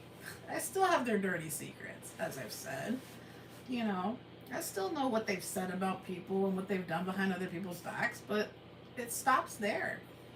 Um, I don't, I don't add to it. I don't. I'll call you out on it if it's about me, but I'm gonna do it in private. I'm not gonna. You know what I hate? Y'all need to stop. I'm not talking about it just in general. If whoever's watching, y'all need to stop doing those damn streams where somebody pisses you off and you go straight to YouTube or straight to what it knock it. You know what that shows? You know what that really shows? You're number one, you're short fused, and you need to check yourself. Because if somebody's able to light a fire under your ass that damn quick, and it's not, you're not a badass doing it, dude. You know, nobody's a badass that they're going to sit there and go on their YouTube and go, oh, well, blah, blah, blah said this. Blah, blah, blah said that. We're talking the tea here. You know, you got such a short damn fuse that every time Johnny No Name makes a bad comment about you, you got to spark up your damn YouTube camera and start spewing your hate. Really? That's the substance you've got in this world? That's the muscle you're showing? Because trust me, you ain't gonna go meet this person behind the woods and kick their ass. You ain't gonna do it, all right? Everybody's a Billy Badass on their phone, all right? You know, until you meet the real Billy Badass, all right? And then oh, no. Until someone shows up at your door, you go, but, you know, stop that. You know, I've seen, in the last year, you know how much of that I've seen? That, that there. And you know, it's, I still love the person, you know, you still love the people, but that, it's like, no, let it go. Let it go. You know, you know what, we all know our strengths and weaknesses. We're all human beings.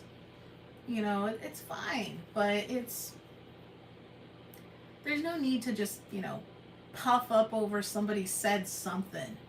Who cares? It's words. You know, it's words. What happened to sticks and stones may break my bones, you know?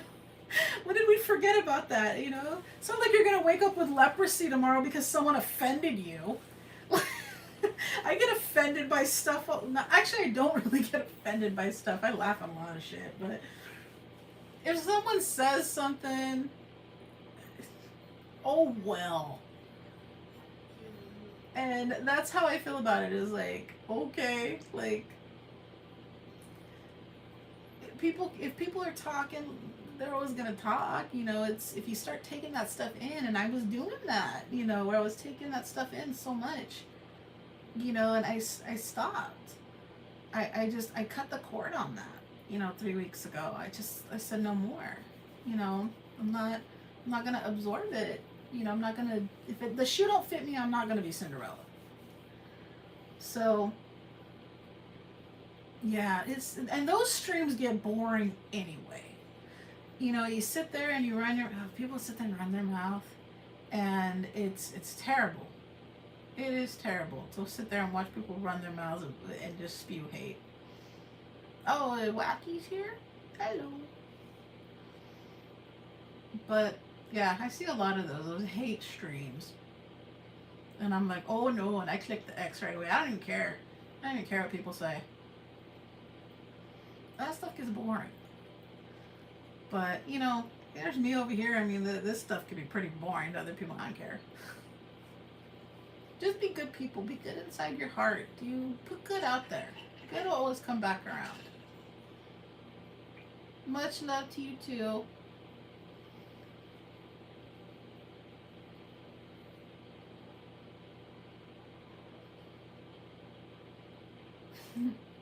She does. She does. My kids still come to me like I'm their best friend. They come and they raid my fridge. They come and they sleep on my bed. But, you know, my kids know I'm going to tell them the truth. And that's what most of my friends know. They'll come to me and I'll tell them the truth. You know, I might not always tell you what you want to hear, but I'll tell you like it is. And some people aren't ready for that. Some people still need Willy Wonka in their life. You know, they need the sugar-coated version. That's never been me. I've never been able to sugarcoat very much. I tried, but I'm not real good at it. But there was a point, you know, a few weeks ago where I found myself in just such a depleted state that, you know, the idea that I might have potentially hurt anybody was enough to send me over the edge. You know, if people were misconstruing my words, it was happening quite a bit because I was so chaotic in my head that I was like, oh no, I said that wrong. You know, and she did steal my salad today. Actually, I gave it to her, but she ran out the door with it. And, you know, I found myself saying I was sorry a lot. I was sorry. And what I was sorry about was, you know, anything and everything. I was sorry about not being enough for people. I was sorry about so much, but I was dealing with a lot of darkness. I was dealing with a lot of darkness at that time.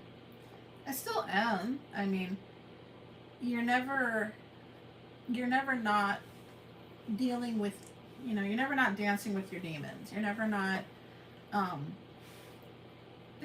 Urban Axiom. Brandy, your cutie's here. You're never without your dark and your light. And there are days where days are darker than others. Then there are days that, you know, you're full of unicorn farts and glitter. You know, nothing can stop you. And it happens. It happens to me quite a bit. And I'm just trying to make my way through this world. And hopefully leave my dent in it in a few places. Hi, Wicked. Welcome back. But, you know, I certainly don't delight in causing anybody any grief. I certainly don't delight in making anybody feel less than themselves, because I know what it's like to have happened to me. And that's happened to me my whole life. Yeah. So how's everybody? How was everybody's weekend? Enough about me. I've rambled on me for over an hour and a half.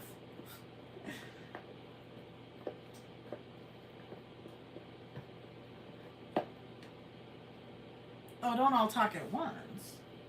Fluff, how was your weekend? He worked all weekend. My weekend hasn't started yet. His weekend starts on Tuesday.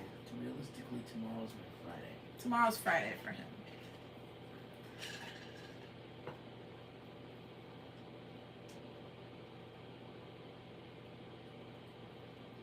Hi, Liz. Ooh, getting that clean on while you're listening to the TT. That's how I am. Not, like, people have their live streams and I'm over there cooking and everything and vacuuming, todo plashando and everything. I'm ironing and all that, you know. While I'm listening, I'm like, okay, hello, yeah, put the iPad on. Somebody's stream's going on. We gotta support. Speaking of gray hair, I just cut my hair. I thinned it out so it don't look like this big old anymore. They cut so much hair out, and it's what I wanted, so I don't think it's bad, but they cut so much hair off that my hairstylist was like, have you seen, I think I cut all your gray. And I'm like, no, you didn't, it's still there. You can't really tell. I have virgin hair, like it is not chemically treated at all, because I like to donate my hair. Ever since having family members go through cancer and friends and stuff like that, I've always wanted to donate my hair and stuff like that, so I don't color treat it or anything. I tend to let it go virgin completely, but I'm East Indian, so our hair is really strong and all this other stuff that people really like about it. And so when she thinned out my hair, she was like, Jen, I think we cut all your grays out. And I was like, no, they're still there. And it was funny though, because looking down at the pile, which was like this big of hair, right? It was so much hair. You see these little like tinsel looking grays in there. And I'm like, Lord, I had more grays than I thought. But mine are like behind the crown area. They're really bad there. And I have some that are here and then like about 4 or 5 up here. But my dad went silver really young. So I know that I have the perpetual to go silver, and I'm fine with that. I actually don't mind the grays. A lot of people are like, oh no, my grays, and I'm like, my lightning stripes. That's what I call them, because I'm a force. But yeah, I'm totally okay with it. I don't feel the need to hide grays or anything like that. I like them. I like them in other people too. Yeah, they do tell the bullshit you go through. And you know what? It's a part of us. It's like a unique attribute. So why should we care?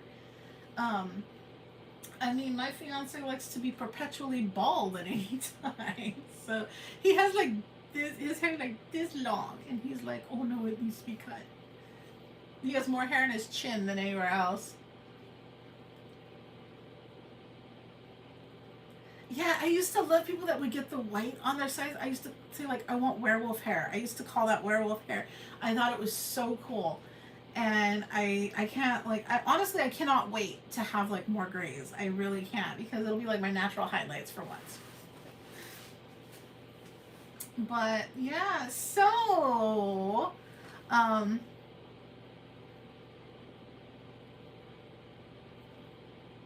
you're not. Why you gotta lie? What the fuck you gotta lie for? No, you're not. See, Adam's so dang handsome, though. Like, he's got this, like, debonairness about him. And, like, he's got, like... Adam, you're cute. You know you are. And, like, I've seen him when he, like, goes on vacation and stuff like that. He looks like a traveler. He'll have, like, the whole getup on, and then he's got this, like, hair. And he's so cute. If you haven't subscribed to The Paranormal Polynesian, you definitely need to. One sec. The puppy is here for water. We have the water cooler in the studio, so. But yeah, so Fluff has the Halfway to Halloween Nightmare coming up, which will involve other channels. It'll be similar to what we did around Halloween, where it was like this channel is doing something this night. He'll be releasing a whole bunch of videos at this time. If there's anybody that wants to like get on board with that, just message myself or Fluff. If you want to have a video premiere that's a part of it, you know, let us know. We'll send everybody over there and all that stuff, because we just really, come on, April, May is boring, right? You know, nothing really going on. We're heading into summer, and some people really like summer, but I live in California and summer's hot here. So, if you're interested in like throwing some videos out and like hanging out and doing some live streams where you dress up for Halloween or do something or say scary stories or whatever, you know, let us know and we'll all head over to your stuff. You know, we'll treat it like Halloween. It'll give us all something fun to do at a time where it's, you know, kind of boring. You know, there's that downslide in paranormal stuff where, you know, our viewers are kind of like doing other things. They're getting ready to go on vacation. You know, the paranormal kind of takes a dip at some points. And, you know, we can revive it and make it fun, you know, if anything for us. But, you know, it's a fun time where, you know, you can bust out some makeup and show off some, have a live stream with some costumes, or just show a really cool video that you have premiering, getting it ready, add some Halloween effects to it, and just be like, you know, the midway to Halloween, halfway to Halloween thing, and we'll totally make something to show everybody what you're premiering and when you're doing it, and hype it all up and all that. It'll be fun, you know. Just adds a little bit of a finesse to it. And Fluff's got some stuff going on. I'll do some Halloween tarot readings and stuff. We're gonna be out live on some locations at that time, and you know, it'll be fun. It'll be fun. I'm sure in everybody's hometown there's a local lore, an urban legend or something that creeped people out for years. You know, make a video on it. Like where I grew up in the Imperial Valley, and if you go to, I believe it's Speakeasy that did a video on the top haunted highways of California, and Dogwood Road is number 10, and Dogwood Road is in the town I grew up in. So it's literally, I drove that road all hours of the night. I never caught the dog girl on it, but which is like a ghost that, you know, it's kind of like La Llorona type shit, right? And it's well known. It was a well-known urban legend, and even my father knew about it, and my grandfather talked about it. But there's like all these variations of it, where if she gets in your car, she'll make your hair turn white. If she does it, it was hilarious. But I mean, I live in an area where we used to be, I grew up in an area where it used to be Mexico, and there was like all kind, like Pancho Villa came through here and all this other stuff. So there was blood battles and stuff. So there is some like really, like, I mean, it's, you know, plus the indigenous of the land and everything. So there's some energy, we'll call it that. And it, you know, there's a lot of fun stuff. I mean, we can make YouTube fun again. I know we can do it. And me and PLE and Fluff were laughing one night. We're like, we're gonna make hats to say make YouTube fun again. Because remember back in the day, last year, as a matter of fact, a little bit beyond last year, YouTube was really fun. There was a point where everybody got along, everybody was doing great, and you know, everybody was at everybody's stuff and everything, and that was fun. A year ago, it was so fun. Then it became like, you know, there was some variances, we'll call it that. But isn't it just so much easier to just kind of sit there and be like, look, let's quash all this stuff. There's my legal terminology for you. Let's quash all this stuff. Let's hammer these things out. Let's just enjoy stuff again. And I think it's, yeah, we used to sit on every Saturday. Fluff premiered a video, and afterwards he had the after party, and everybody was on panel. Well, not everybody. It was Fluff, PLE, Lex, and Grinch. Some of those are not on YouTube as much anymore, but it was hilarious to see, you know, and Nubs would be up there and stuff like that, and it was hilarious to see all that. Like, you just had a great time. And one of the reasons why Fluff's hours are so low right now is because back in the day, last year at this time, or a little bit before this time rather, like, he could pack, he could pack a chat with like so many people. It was so much fun. And then we would be over on Wacky streams, and then we'd be on Grinch's streams, and Grinch was on Mondays, and Wacky was whenever she felt like it. And PLE had his time, and it was a lot of fun. We would be on there for hours. They were crank calling people. They were, it was some of the best, like, gut splitting laughs were had on the streams. They were good times. Hey, AP, Mrs. AAP. Some of the best memories were, like, if I was having a bad day, I could go to those streams and I'd laugh for like hours. It was great. And they were so much fun. They were just so much fun. Like, if you wanted to laugh, that's all you had to do. You would go over there and you would just laugh. And Dawn remembers it. Dawn remembers, he was even on there. He was a part of them. And then there was times where these goons would have like 24-hour long streams just to, like, what's wrong, baby girl? You can find out what's wrong with the puppy. You could just, like, yeah, they would have their 24 hours or longer. Then they would have thumbs down stream to see how many thumbs down they could get. It was a lot of fun. And I miss it. I do. I will admit that. I miss those because after having a long, busy, hard day at work, it was fun to go to those streams and just completely forget about whatever was bothering you. And we met a lot of friends on there. We met, it was a tight community. We didn't put up with any shit.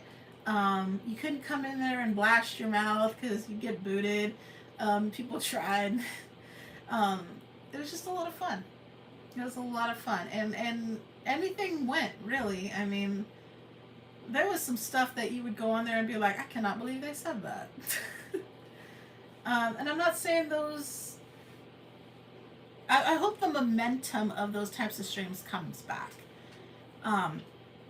I know me and Shani have some stuff coming up, a collaboration coming up I'm pretty excited about. Oh, and I wanted to show you guys. So, a long time ago, I had an automatic writing planchette, and I just got a new one. I can't find the other one that I had. But I just got this one not that long ago, and see, if you're not familiar with them, you put a pencil in here, and you would put this on paper. And you would, connect with the energies and see what messages can come up. So I'm excited for that. Yeah, it's going to be, we got some cool stuff coming up. So if you're not subscribed to Channy, you need to be. And I know, right, Adam? Get with me. I'll tell you where I got it from.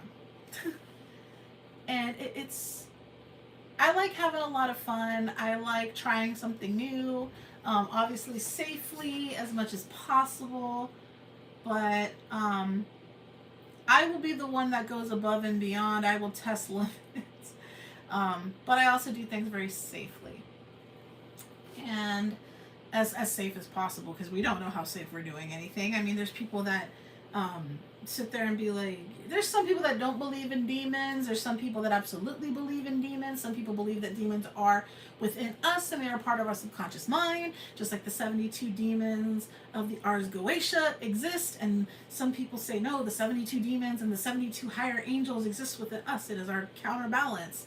Some people believe that demons are a physical manifestation. I know some pretty well-renowned demonologists here on YouTube. I know some really cool Haitian Bokors and stuff like that. Talk to them quite frequently. Really nice people.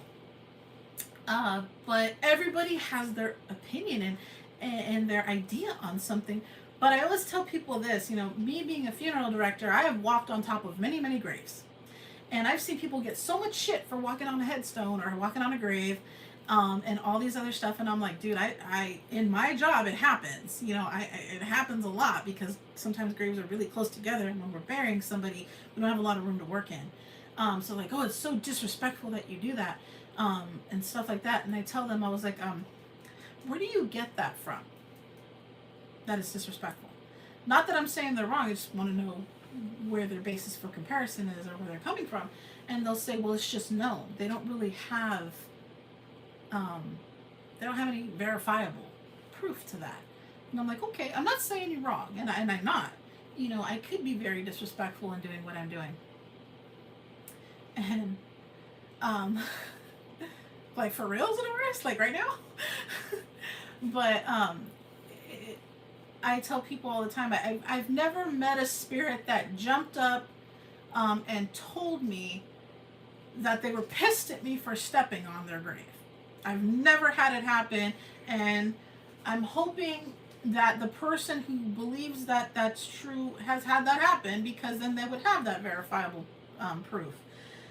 It's just kind of, we look at it as disrespectful because you wouldn't want to lean up on someone's house, right? You know, you wouldn't want to walk on someone's house, so you probably wouldn't want to walk on their grave.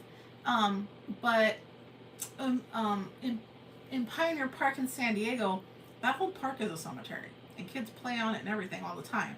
And I was like, we must really be pissing people off. Especially in certain areas where we don't know that where bodies are, we're unaware. We're walking on them all the time, you know, especially like, you know, in the land before time, you know, we don't know where people pass and where people were buried and stuff like that. So we could be doing that stuff, you know, unconsciously. So I when I see people really like want to get angry about it and want to be nasty about it, I'm always like, are we aware of what we're doing? You know, we probably are, Adam. Are we separated at birth? But that's the way I view some of that stuff, is like, you know, you could be right, but you could be wrong. You know, little Billy Joel right here. But if you know that song.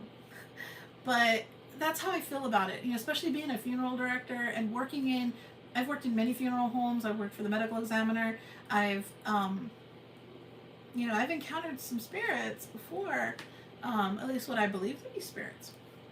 And, you know, I've never once had one yell at me for that. You know, some people also believe that cemeteries aren't haunted, because they're like, that's just where people are laid to rest. That's not necessarily where there's, you know, spirits are. And I, you know, I can understand where that comes from and things like that. And, but like I said, you know, to say that you're right would have to admit, you know, that experts are wrong, or, you know, or for experts to be right would have to admit that you're wrong, and everybody has an opinion. I love my job. I do. Fluff knows I love my job. I take my job so serious, and I love my job.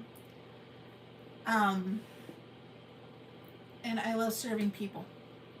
I love serving people, and I have such a respect for the dead that it's a profession that was just, it called to me, you know. And I find it weird that a lot of people didn't know that that's what I did for a living. Like, I was like, I don't just sit on YouTube all day. I couldn't afford that. I don't know how people can afford that, because YouTube don't pay that great. It really doesn't. Like, if that's all that you're living off of, I'm like, whoa. Like, that's awesome. So if you can live off of you, that's awesome. Because some of the bigger YouTubers that I know, they're like, I don't just live off of YouTube. I mean, I guess they could, but I mean, they don't. But like, I know Puppy, she has helped me at funerals before. She's actually helped me move a dead body before. So was my oldest daughter. Last time I checked, Puppy wanted to be a funeral director too. She wanted to go to mortuary school. My kids have hung out in funeral homes and stuff like that, and they I don't know if my kids enjoyed it, but my daughter liked being driven in a hearse. You know, she liked when Mom took her around the cemetery in the hearse and stuff like that, moved the hearse around. But they were always fascinated by my job. But, you know, I remember when I did that interview on your channel, and some lady said in the comments that my mom was stupid or whatever because my mom used to take me to cemeteries, and they were like, "Oh, your mom's crazy and you were raised bad," and all this. I was like, I don't care what you think. All right, your mom probably spanked you too many times, and that's why you're so judgmental. Like, have a hug, dude. Like, I mean, the only thing we're guaranteed in this world is that we're gonna die one day. I mean, death is literally like the innate thing to happen. It's the inevitable, you know. And if you're gonna taboo it like crazy, like, oh, that's that's gonna be difficult. Exactly, spirits can be anywhere they choose to be. They can hang out in cemeteries. They can hang out at the site of their death. They can hang out in hospitals. They can, they can haunt your bathroom. It's, but then again, we don't know because I mean I'm not a spirit. I don't know what they do. And I think we're all not spirits, are we? One of y'all is a spirit, huh? But we're very fascinated by the idea of death. I think because it is the inevitable, and because it is, we have many of us have that desire to have knowledge of it. Like our ego wants to know, right? Our ego wants to prove or disprove, anything like that. So it's fascinating. Or move popcorn buckets, or move anything.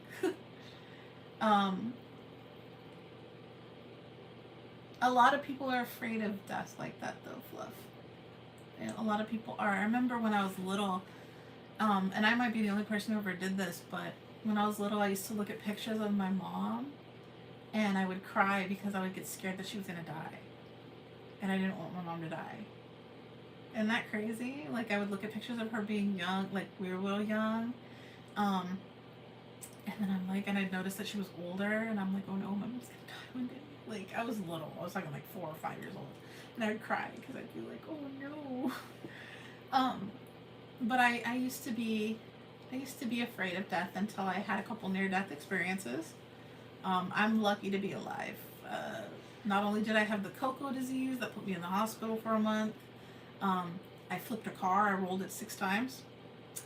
Walked out of that one with really, really bad. I had 6 contusions on my head. I broke my collarbone and I fractured a rib.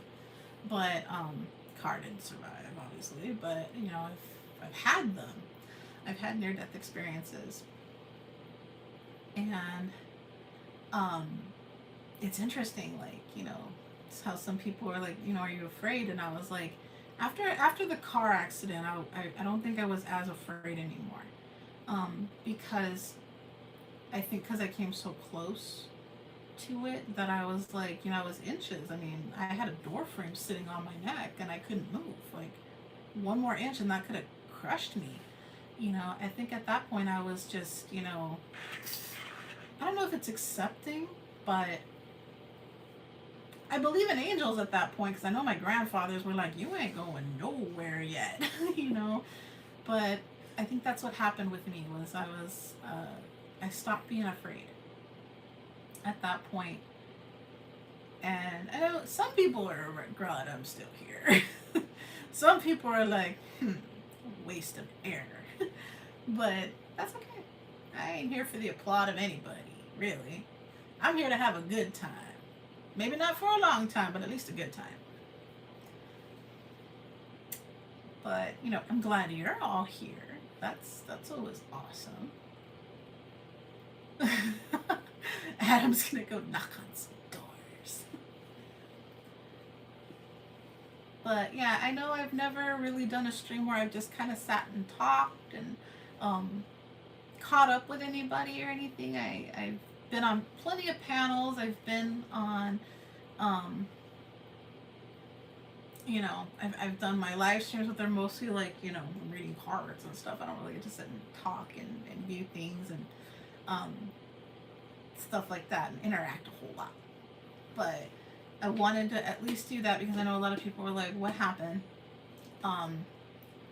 What's going on? And are you okay? I'm okay. See, I'm okay. Um, that's pretty much what's been going on, you guys. I got to an end where I didn't find a lot of value in me, but it was me. You know, it stems from things that I let go on too long within me that came from a long time ago. And I kind of feel bad for people that I've met in the last year because they did not get the best Jen they could have. But I'm working on that. You know, I'm trying to bring that best attribute forward. I'm trying to find, you know, that really good Jen that I, you know, think everybody deserves. And myself included. You know, I deserve to be that person. Again, and not have people steal my thunder, dim my shine. You know, but we can do that so easily, you know, and make people feel like shit so easily, and we shouldn't be doing that. We should be uplifting people and be like, hey, you know, if you notice someone saying a lot of negative shit, ask them what's going on. Like, be like, why do you feel like that? That's so heavy to feel like that. Because I wish somebody had done it to me when I was spewing off a bunch of fucking negative and emulating negative. You know, I wish somebody would have been like, dude, Jen, what's going on? And I did have that. PLE did call me out on it a couple times, where he was like, are you good? But I wasn't in that frame of mind where I was interpreting what he was saying as that I was just like, you know, I'd be like, yeah, I'm fine. So I guess I shouldn't say I didn't have it because I did, but you know, I sat there and I was like, you know, I needed to break in order. I was like, it's like a glow stick. You got to snap so you can glow, right? And that's what I needed. I needed to break. I needed to break. I needed to hit my rock. I don't even know if that was my rock bottom, but I needed to hit the tree or whatever the heck I was trying to hit, and stop the world and deal with me. Deal with that shadow aspect of myself. Deal with all that hatred that I was spewing. That was literally my core that was coming out and being just not so good, you know. And a lot of people were like, no, you were fine, you know, we never knew anything, you know, blah blah blah. But it was like, sometimes the thoughts in your head are just not healthy, you know, whether you're saying them or not, you know. And I got to a place where I was just, you know, it wasn't good for me. Wasn't it good for me? And you know, sometimes it takes, you know, just asking a few questions, you know, like, hey, you know, do you not like me? Are you, you know, like asking people like, what's going on? You know, are you okay? You know, have that question, have that conversation. Sometimes people are open to it and sometimes they're not, but they'll always know that you stepped up and asked. Like, I've never ever turned my back on anybody that's ever wanted to have a profound conversation. I always ask, like, why do you feel that? And the reason I say, why do you feel that, is because I want to know what I'm doing that's making you feel that way. So I don't do that anymore. You know, or explain myself, like, this is why I'm acting this way. That's called adulting. And at least as far as I know, it's called adulting. Like, not every situation has to be dramatic. You know, you can literally just talk to somebody and figure shit out. And that's what we should be doing. You know, figure it out. We don't need to have wars all the time over everything. Yeah. But, if you have any announcements for anything? Did y'all catch his live stream today? I know I almost didn't. Thank you, YouTube.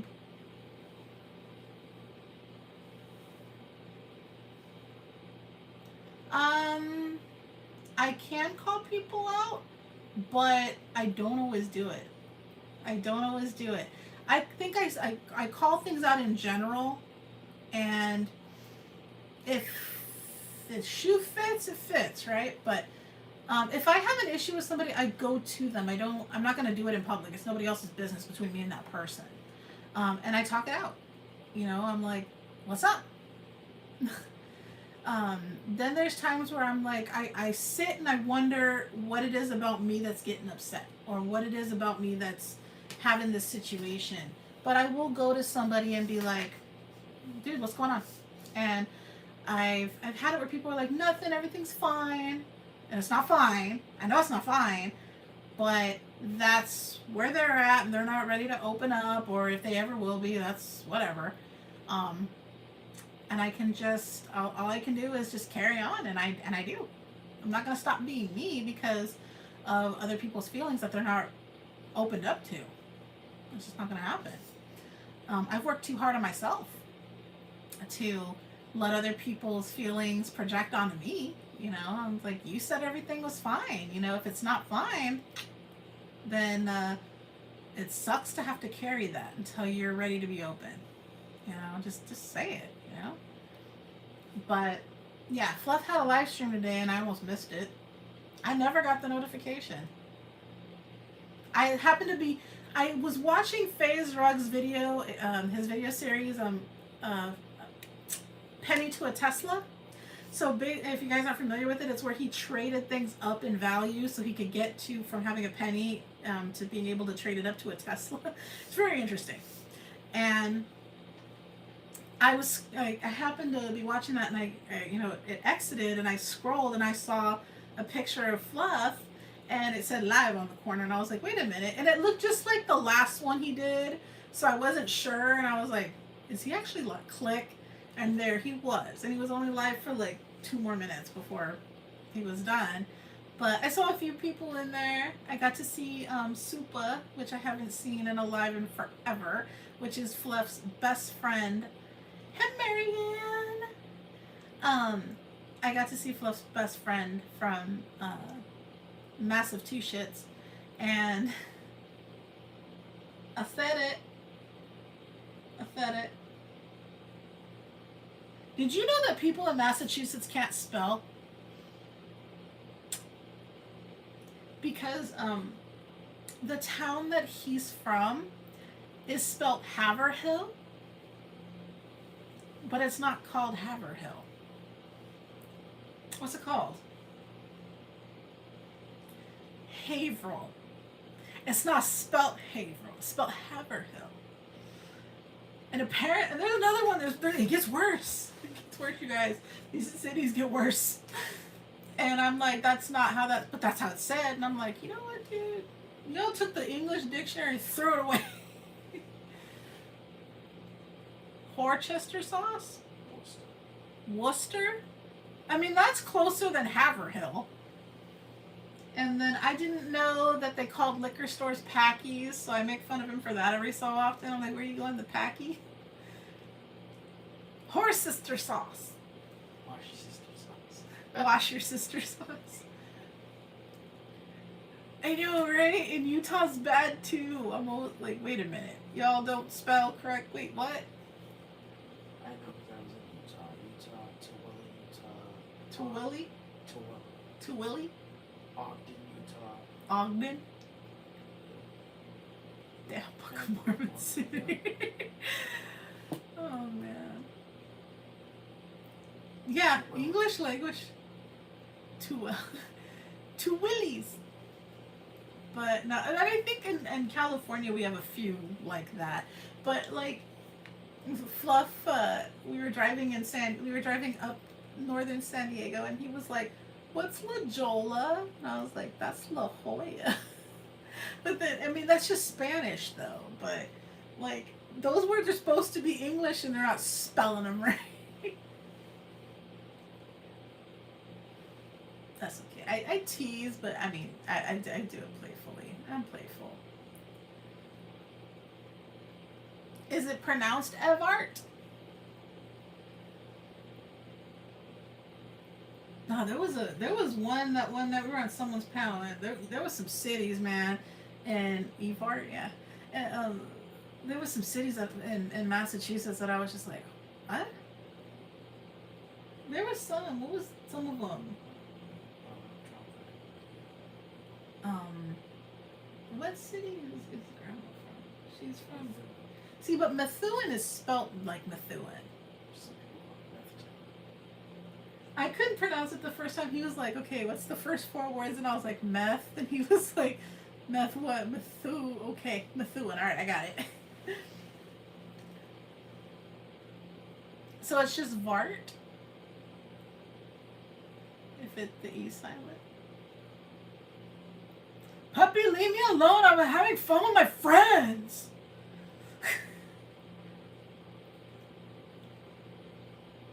Hurricane? Huh. Oh, that's like, okay, Arizona's bad too because it's not so much our cities, but we make up shit. Because I lived in Phoenix for a while. Did you know that a haboob is a big dust cloud? I'm not lying. Where's Charmaine? Charmaine will tell you. She's from Arizona. It's called a haboob. Or a habab or what. It's a haboob. It's the big old dust cloud. Shut up.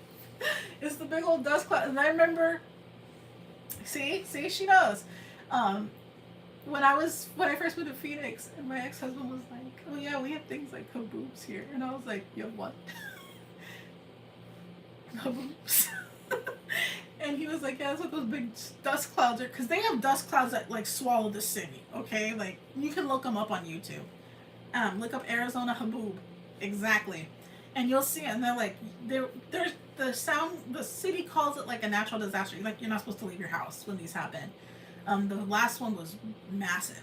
What was that one like in 2012? I think 14. I don't remember. Anyway, so they'll have these massive haboobs, like a stripper, like bigger than that. And they'll sit, and I was like, you don't just call them dust storms like the rest of the states do, and they're like, no, we call them haboobs. Was it in 2014? It was a little bit before I moved to Arizona, and I moved there in 2016. Puppy behave. Yes, the word of today is haboob. What's that little like bring sound? But yeah, they make up some stuff over there too. But exactly. See, that's what I love. One of the biggest things I love about YouTube and the communities and stuff like that, we can all talk and be like, dude, have you heard of this? Like, I didn't know that can you guys know those little ice cream cups with the thing and the little wooden spoon? You all saw them. They had them at little birthday parties and stuff. I didn't know those were called hoodsies. Why? Why? It's a little ice cream cup with a spoon, but it's called a hoodsie. That's some massive two shits lingo. They call them hoodsie. A hoodsie. And the first time Fluff told me about those, like, you ever had a hoodsie? And I was like, a what? I thought he was speaking sexually, but I was like, what's a hoodsie? It's like an old fashioned. What is it? And it's called ice cream with a wooden spatula, right? It's But sponsored by the Boston Red Sox. it's sponsored by the Boston Red Sox, and they are. They come in little, and it says it on there. Yeah, ice cream in a cup, right? But we look forward to that after school every day. It was a Boston Red Sox game and a hoodie. We have things over here called raspados, and it's a Mexican snow cone. Yes, puppy, Water. And if you've ever been to Arizona, California, New Mexico, Texas has them too. You go to the little cachanillas and you get a raspado, and they put all.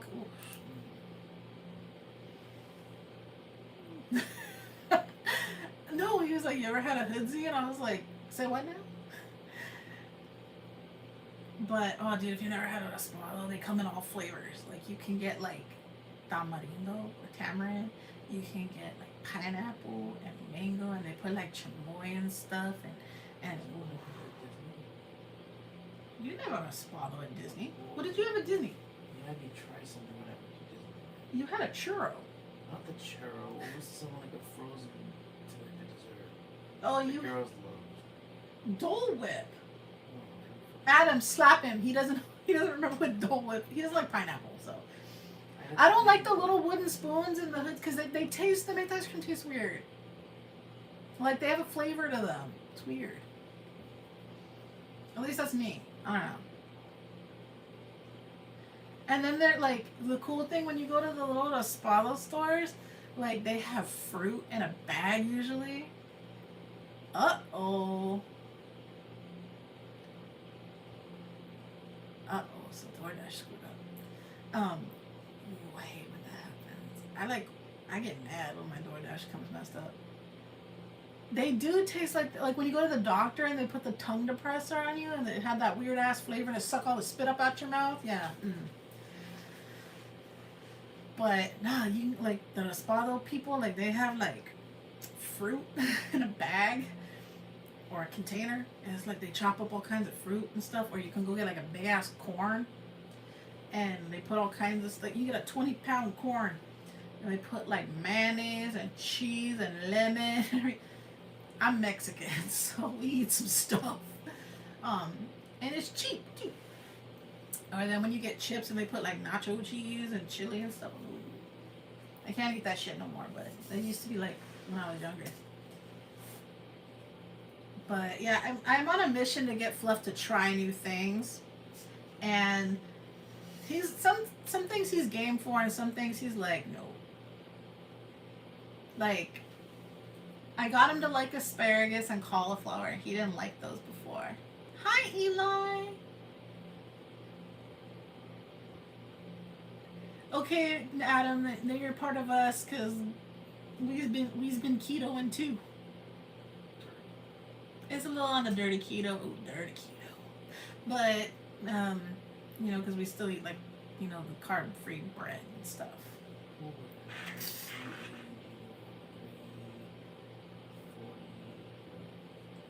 43 though. Fluff's lost like 40 pounds. 40 something since January. No, it's not bad. Yeah, you can lose weight, but see, I still drink my Coke Zero and stuff because I like it. I got some of the other stuff. Yeah, the salsa stuff because Tiff was like, dude, I lost weight and in my divorce, the stupid pandemic happened, and I gained all kinds of weight after that. Adam, when I was in Utah, I lost 85 pounds. When I came back to Mass after being in Utah for 2 years, I put all that weight back and more. Yeah, because you weren't going to the gym and being busy. Yeah. When I was in my early 20s, I used to go to the gym twice a day. I was like, my whole family was like, "Well, you fucking eat something," because I was like shrinking like crazy. And then when I like really stopped dieting, I still couldn't gain weight. But then I got fat again. But sometimes you just gotta love you for the fluff. You gotta love your large size. I don't give a shit. I just want to feel healthier. There was a point where I just did not feel healthy. And if you're not feeling healthy, you gotta do something about that. But as far as like waist size or pant size or anything like that, it doesn't bother me. I went through being a size 4 in high school to where I'm at today, and yeah, it's a little bit of a shock sometimes, but Marianne always has the best food. She really does. But I love people for whatever size they are. Like, I think that's so superficial to talk about somebody's size. Like, it's like, come on now.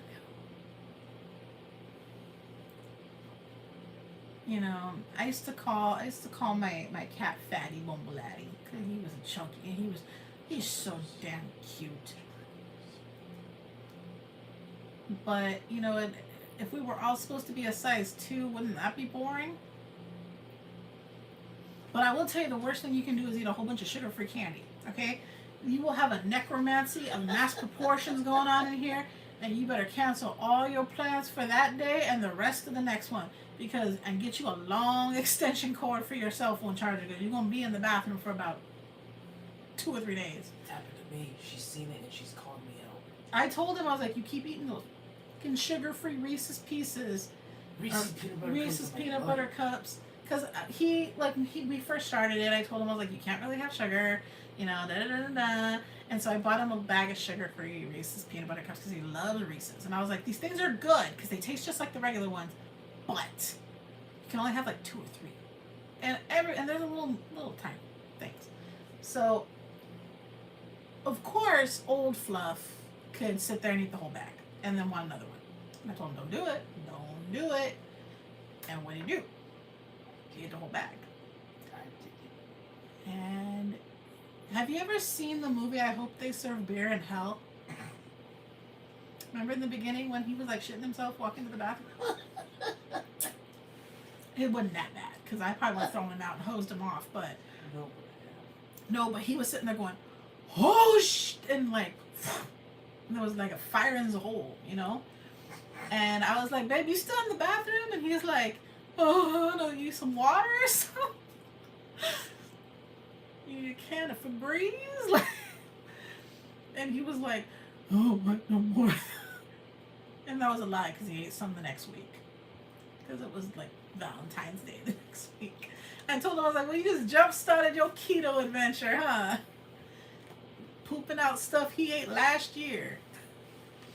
But yeah, you ever get constipated, go get you some sugar-free candy. You won't be. Mm-mm. Oh yeah. Oh yeah. And then, like childbirth, you forget how bad it hurts and you do it again. You know, like, because it was so sweet to have it for those few moments, you know. That's okay, Vamp. We all plateau. But you know, just keep doing what you're doing. And in keto, we always say it's the flush. Like, you'll sit there and you'll plateau, and then you'll just like start again. You'll start losing again. So, you know, just change up one little thing, add more water or whatever, or, you know, some people say just not less dairy. Also helps to kind of get over the plateau, and then you kind of ease a little bit back in. So, you know, don't get discouraged from plateaus. I did that one time where I got discouraged from plateau and on a plateau, and I was like, forget it. And then I went and had ice cream and then all this stuff, and I ended up gaining like 5 pounds back. Don't do that. Are you falling asleep? Liar.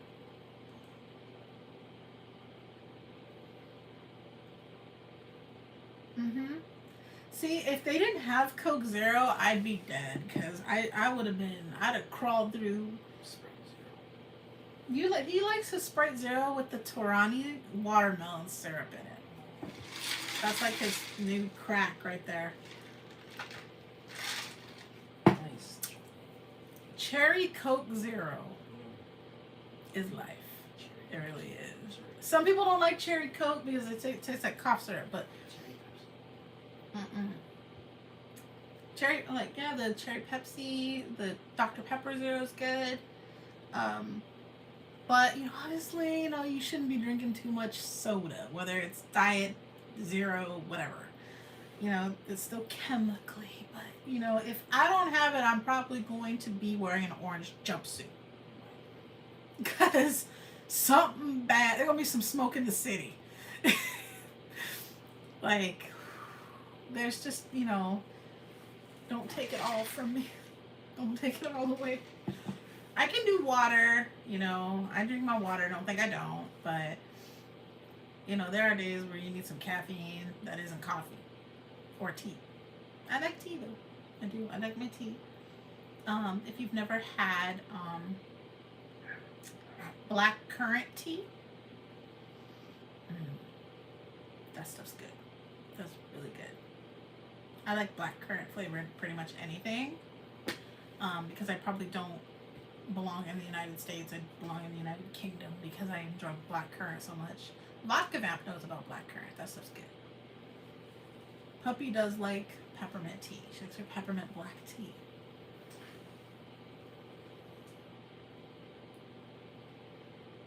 I can't, no, but Channy's British.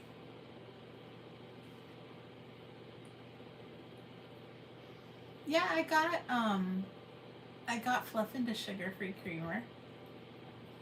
I mean, it's not like he likes his flavored coffee, like the flavored coffee grounds, like his flavored K-cups, and then he'll put the sugar-free creamer in that, and he's fine. She got me on Hostess K-cup coffee. If you had not tried Ding Dong, Honey Bun, or Twinkie Forest coffee, Berry? We'll have to look that up. Yeah, he gets the like Hostess sampler box. I order it from Amazon. Um, and it has like the Twinkie flavor, the Ding Dong, Honey Bun, and Snowball. So he makes his flavored coffees in the morning, and they're like his jam. I'm dropping stuff. Yeah, these little things are his. These things are life, and he puts some. He gets those. He has the sugar-free vanilla, and he puts a scoop of collagen peptides in it, which gives him like 10 grams of protein plus collagen. So, and it's so good for you. It helps with your joints, your skin, your hair, everything. And it's really good. So, Adam, if you aren't doing collagen peptides, the Vital Protein collagen peptides doesn't have any flavor. It's awesome in your coffee. Anybody that's doing coffee, it's just add it in there, and you'll thank yourself. Because honestly, that stuff has saved my back and joints. Because I have RA, so very large ear. Shut up, puppy. But it's done so much, like so much good things for my body and stuff like that. And and then I also take my multivitamins. I take the Ollie multivitamin ones. And then look at this big old Mama Jamma right here. But yeah, it's like the serving size is 2 scoops, but I put 1 in just like a standard cup of coffee, and it's like it helps. It also makes your coffee like protein packed with like, because some people don't eat breakfast, and it also helps add in that turmeric is good for. I like turmeric tea. You might not like it, but you can try it, but I don't know. But turmeric tea, pulled teas, I love pulled teas. Yeah, and he's so spoiled by me sometimes, I swear. I buy him the sugar-free watermelon, and he'll pump it into his Sprite Zero to make like a watermelon soda, because he loves watermelon flavor. And in like 0 sugar lemonade. Like these are not stuff he drinks all the time. He's mostly water. But like if he wants to have a treat, those are the things he does. And then of course, like during the day, like he snacks on, his proteins, and he'll get cheese sticks and stuff like that. So when I first went into treatment, he only lost like 2 pounds in 1 week. And he was really discouraged. He was like so discouraged in himself. And then when I came back, he was like, I think I'm screwing up. And I don't know what to do. And I was like, look, just don't do any of the keto breads or anything like that. Like, no, just do your proteins and your fats and your water, and you'll see a difference. And he did that, and he lost 7 pounds. So I told him, like, he swore he gained weight, and I was like, he didn't gain anything. And he got on the scale, and he's like, it's only 2 pounds, and he was really discouraged. And then he got on there, and he had lost 7 more. So he's doing really well. As opposed to me, who won't get on the scale. I need to, though. But I don't want to be discouraged. But yeah, so he's been doing really good. You didn't weigh yourself today, huh? Today's not Friday. I weigh myself Friday. You weighed yourself? Are you gonna weigh yourself today? Every Friday. I'm just seeing what I am. I told him to pay more of attention to way his clothes are fitting and stuff like that than the numbers on the scale. Because the numbers on the scale can be very misleading. Because you can be down a dress size and it'll only lost like 3 or 4 pounds. So. Yes, puppy, you can weigh yourself. You know where the scale's at. But when you're stressed and stuff like that, things fluctuate. They just do. Water, weight, stuff like that. But yeah, if you put on a pair of pants that you haven't worn in, a couple months, and they were tight before, and you've only lost 5 pounds, and now they're fitting perfectly. They used to be your Hail Mary pants where you had to say like 2 Hail Marys and try to button them, and you're like, and they're fitting good now. Then you're doing something right. But see, the scale can be very misleading. So they always say like inches above, numbers. So what did it say? You went up? Yeah, but you're weighing yourself at night. Yeah, but look at your shirt. Like, he's wearing a shirt that used to be like tight on his stomach and is baggy now. You know, you're scratching my chin. But It's yeah, Sunday. I weighed myself Friday. I'm not gonna count that. yeah, because it went up. Ooh, it went up like a pound. And he's over here like crying about it. No, he's not. But weight fluctuates. But he's still down. You know, when he first got here, he was like, "Oh, I weigh this much. I weigh this much," and I'm like, "Okay, I mean, I don't care." And then he went and we bought a scale, and then he weighed himself, and he was like, "Oh my God, I did not think I was that number." He was larger than it was a higher number than he thought. And then he like said, "I need to make a change because his back was hurting," and Fluff's young, so I was like, "Dude, your metabolism is going to be way up there. You probably just need to cut out a few things and you'll lose weight." And he was like, "Yeah, when I was in Utah, I cut out sodas and I was working out and I lost like 80 pounds." And I was like, "So, do that." And, we had some pretty unhealthy eating habits in a while back there where we were having like takeout and stuff like that like 3 times a week. Like it was not good. It was not good. And now it's, no, we don't do that because you really can't. Like sometimes it's so inconvenient when you're on like specific diets to go out to eat, like fast food or anything like that. Not restaurants, but like fast food, because you have to modify things and stuff like that. And it's kind of repetitive because you can only get certain things, right? So you might as well cook at home. Plus, he loves half the stuff I'm making. But he's also not really working out yet. So once he starts doing that, he's going to notice like a big jump. And I've told him that.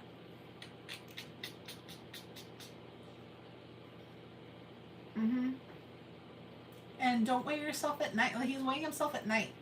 Like, you don't weigh yourself at night. Like, you always weigh yourself in the morning. Or weigh yourself at the same time. So if you start weighing yourself and you weigh yourself in the evening, that's when you should always do it. And if you do it in the morning, that's when you should always do it. Because it's a little bit more authentic then. But when I was losing a lot of weight, I was doing intermittent fasting. I was, doing all kinds of stuff. And I had lost quite a bit of weight. And then, you know what? Oh, you're having your you're having your prison meal.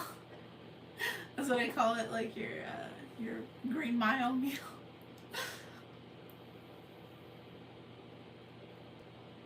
I see people for who they are, not the size they are.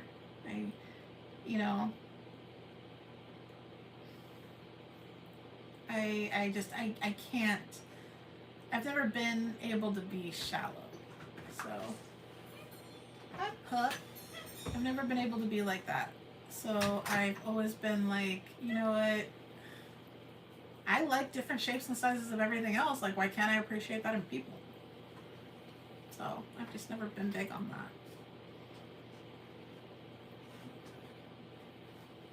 that.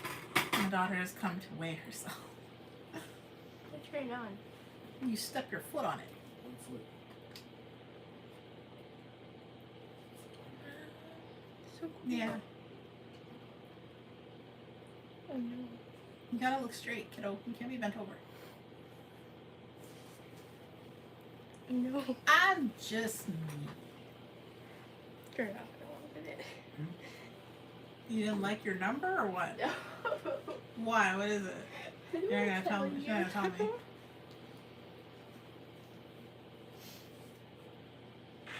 Oh, I love you too, Vamp. Everybody calls vodka Vamp vodka, and I was like, she's my Vamp. I've always called her my Vamp since like the first time I met her. I don't remember whose stream it was in, but like she's been my Vamp ever since. I think it was in Wacky stream, if I'm not mistaken, where I met vodka Vamp. I think it was, but she's always been my Vamp.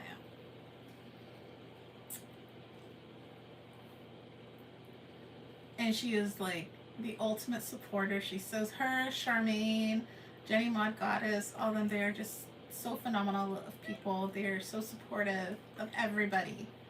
And Brandy, they don't get involved in any of the drama. They just love everybody. So, and I appreciate that. That's really awesome. They don't make anybody pick and choose sides. They actually will tell you, like,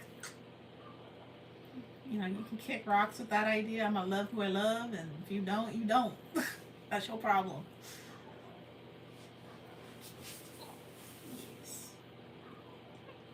In a gold-plated world, there's some pretty platinum people. Platinum people. I get tongue-tied sometimes. Love you tons.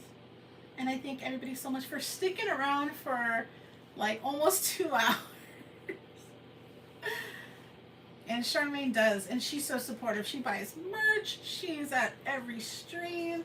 She shouts people out. She shares it. Oh, I mean, they're all awesome. They are. She drives hours to go get. When we were at the Gila jail in Arizona, she drove like and there was a huge detour when we were there that weekend, by the way, and it was like an hour detour, and she drove over there just to meet us, because she was like, I don't want to miss out on this like once in a lifetime opportunity. And I was like, no, you don't have to do that. You don't have to do that.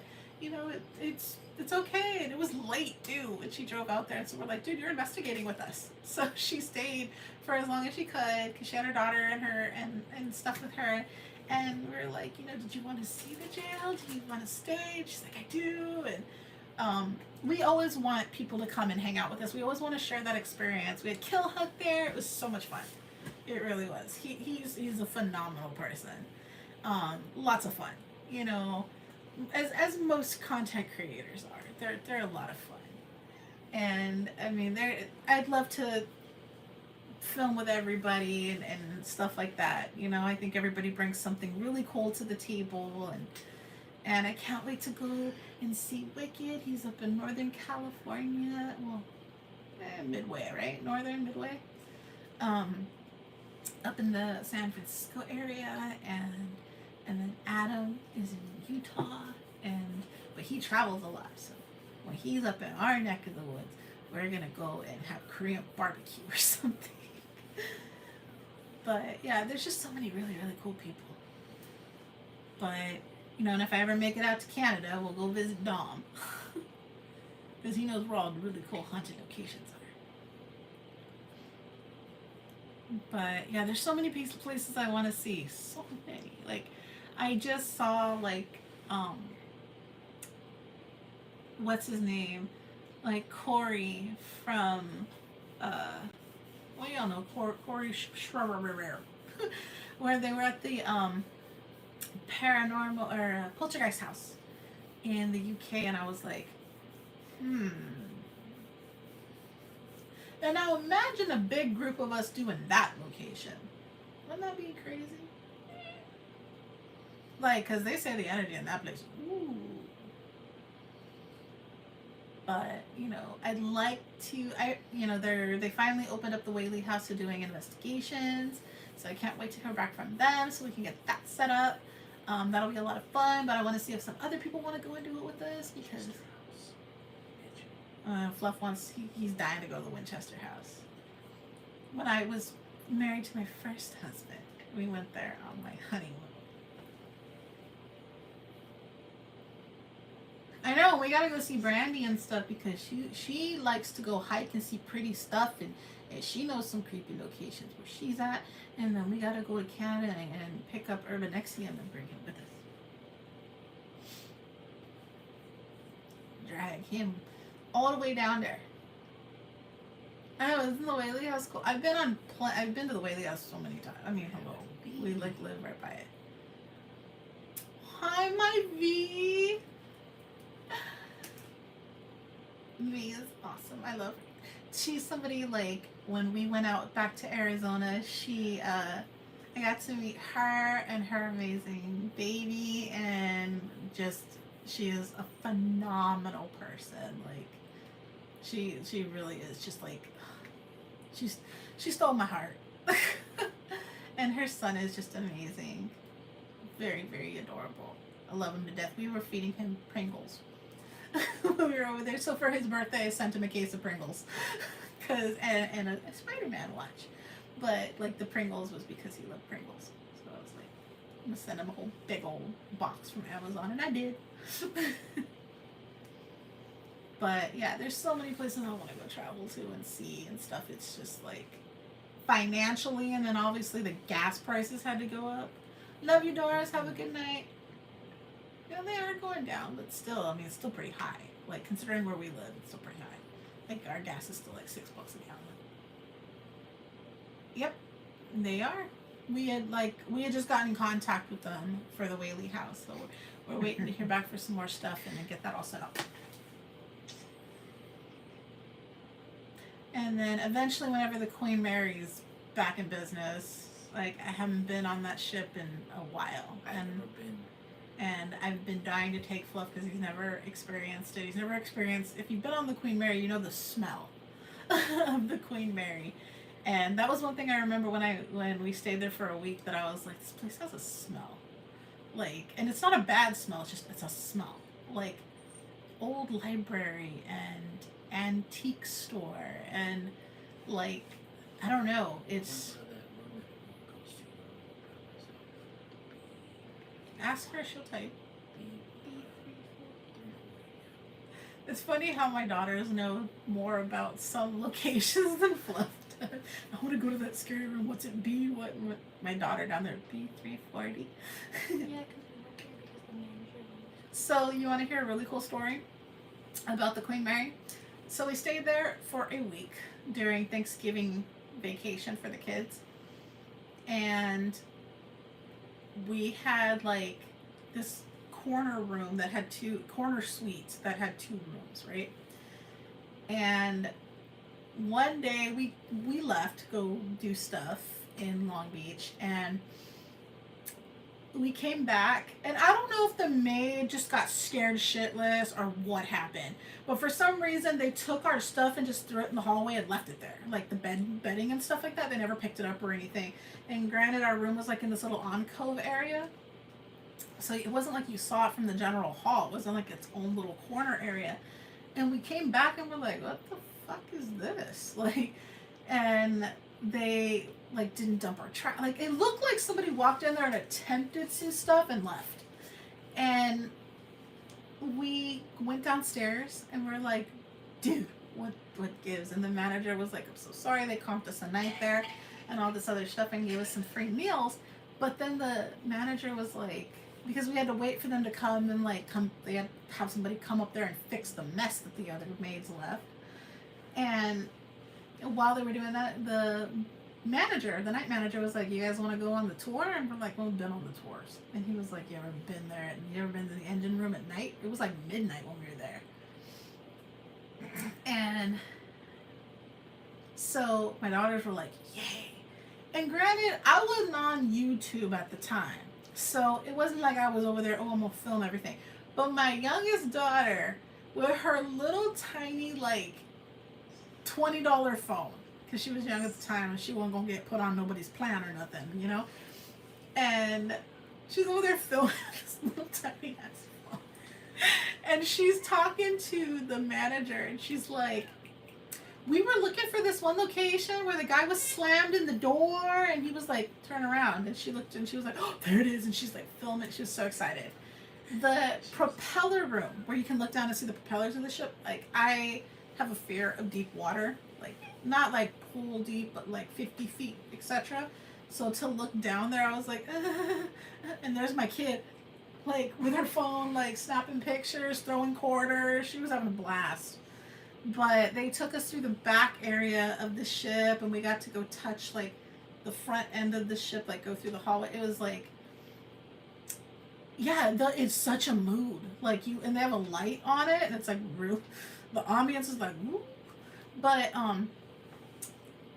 they used to do the dark harbor there during Halloween. And so they, in the back section of the ship, they have like all their props and stuff. So they took us through there, and took us just like on this big ass tour, and then he was like, "You guys want to see V340?" And my daughters were like, "Yes." He's like, "Nobody's staying there. You guys can go look." It was because we had watched Omar. Yeah. And my daughters were all telling the manager, like, it's because we watch Omar and blah, blah, blah. You know, back then it was like, we used to have Saturday night, which was like our spooky YouTube night, and they would watch Oh My Gosh. And yeah, so we're going through and seeing all this stuff, and I'm like, dude, it is creepier here at night, you know? And I had no idea. I just recently learned that, about what's his name's cremated remains being transported by the Queen Mary. And I was like, holy nuts. You know, Aleister Crowley's cremated remains are speculated to have been on the Queen Mary, and they aren't sure if his remains ever left. They said that the urn was empty or something. I don't remember. But look into it. It was a really creepy backstory. And because it was a mail ship. It's an RMS. It's a Royal Mail ship. So it transported things. And I was, yeah, I kid you not, V. I'll even show you where I saw it, where I heard this information from. And I was like, imagine the most speculated, most evil man in the world's cremated remains were on the ship. You know, and the fact that they don't know if all of them were, they were dropped or what. And I was like, interesting. Like, yeah. So I will say my experience on the Queen Mary is I didn't see anything. But do you feel things? Yes. That ship has its own heartbeat. I kid you not. Like that, it has an energy. I mean, this is a ship that they use as a wartime ship. It was a mail ship. It was, it split a ship in half. Like, it did. It ran through another boat. But it was like a small... People were caught up in those propellers. Like, people that fell off the boat and went through the... It's got some stories. It's got some energy. And it is just heavy. The energy there is heavy. And if you stay more than 2 days, you feel it. And then those little kids... You feel it. It will drain you. Even the most strong person, energetically strong person, is going to feel the drain from that.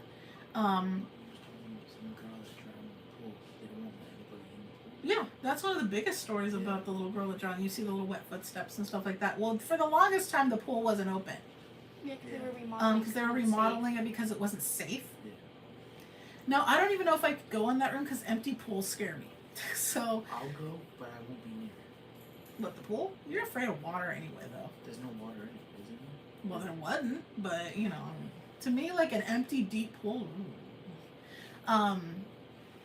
Yeah, I just I don't know, but yeah, Jackie, and it's that the elevators are haunted, like because there's a gold elevator. And if you go in there, they say you can see the reflection of one of the attendants. It's not people that drive ships, captains. People that drive ships.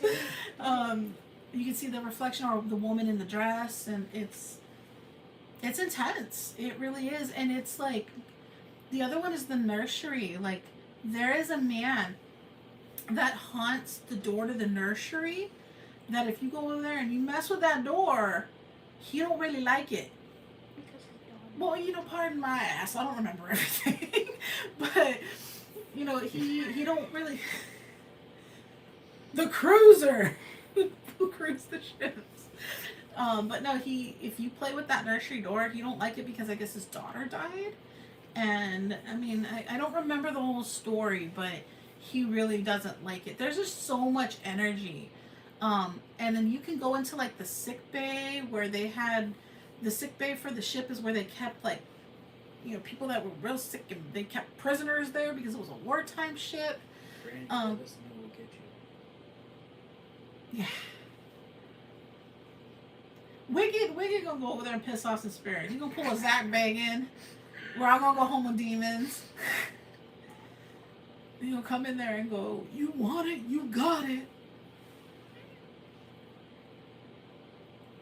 Yeah, from what I remember, they have some new developments with the Queen Mary. Not that long ago, was it last month, where they sold the little getaway boats. The getaway rafts. The escapee boats. You know, it was. The boats they used on the Titanic. They didn't have enough of them on the Titanic. And like, There you go.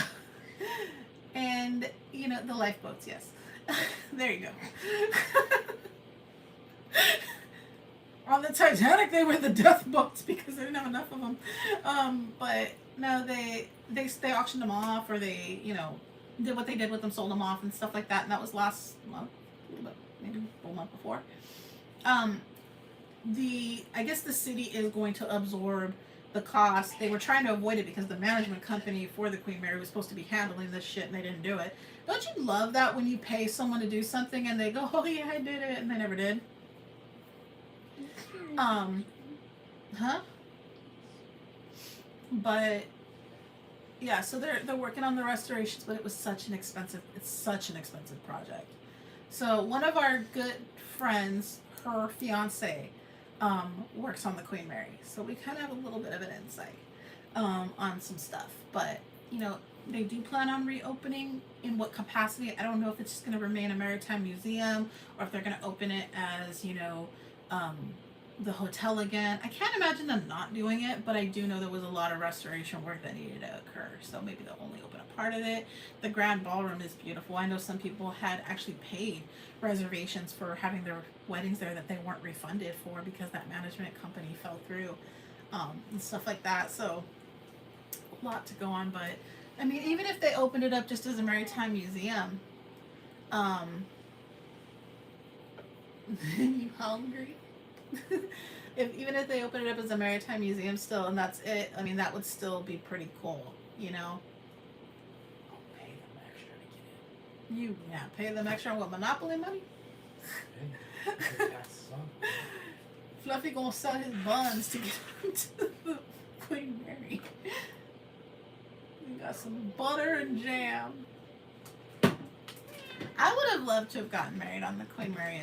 It was, you know. But you know what's funny? I stayed there when they were having a wedding, and you're kind of fucked on the noise, okay? So if you're staying on that side of the ship, it gets loud, and they don't have to turn the volume down until like after like midnight. So if you're there with like kids or anything, they ain't getting no damn sleep. They are overpriced, but I mean, they can be. I mean, considering what it is, it's like, for some people that's like getting married at Disney World. They have English breakfast. Yeah, I remember, like, we stayed there. It was Thanksgiving Day when we stayed there. It was Thanksgiving break, so we were there Thanksgiving Day, and that morning we went down to go have breakfast. And my daughters were like, do they have proper English breakfast? I was like, here's your English muffin. Well, we brought that tea. Yeah, you could get married there. There's several points you can get married on the ship, or there were. And then they have a ballroom, their grand ballroom. Really, it's really pretty. You could go have dinner there and all kinds of stuff. You can go get, their dinners are, really good. But, yeah, and they used to have the, like, night with the spirits, where you could hear, the captain tell you stories about hauntings, and they would have, like, dinner and cocktails and stuff. It was really cool. I did that one Valentine's Day. Yes, Sir Winston's is really good. It is really good. They have like a buffet area too, and then you can go see the different ship models, the size comparison of the Titanic to the Queen Mary, which the Queen Mary was bigger than the Titanic. Have a good night, Dom.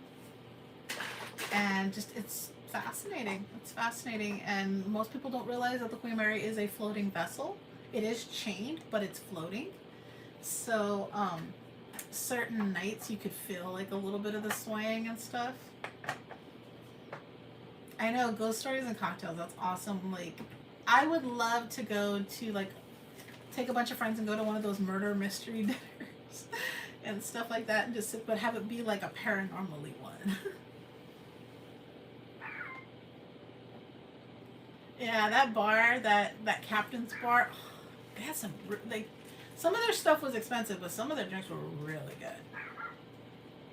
I just had a lot of fun on the Queen Mary. It was always fun. And then like I was, being younger, I didn't ever think I would be staying there with my kids, or anything like that. We would just go for like the ambience and dinner and stuff like that. Never once did I ever think the Queen Mary would actually shut down or anything. I never thought Disneyland was shut down either. But it's not like club bar or anything like that. It's literally like being on a ship. And their bar area is just it's really classy. So you could literally get, a diet cherry coke and be completely in awe of that bar area. And then their little gift shops and stuff, they were so cute. Yeah. But see, I was a cheap hoe. I used to pregame in the car. Don't get it twisted. I might buy one or two, but that's it.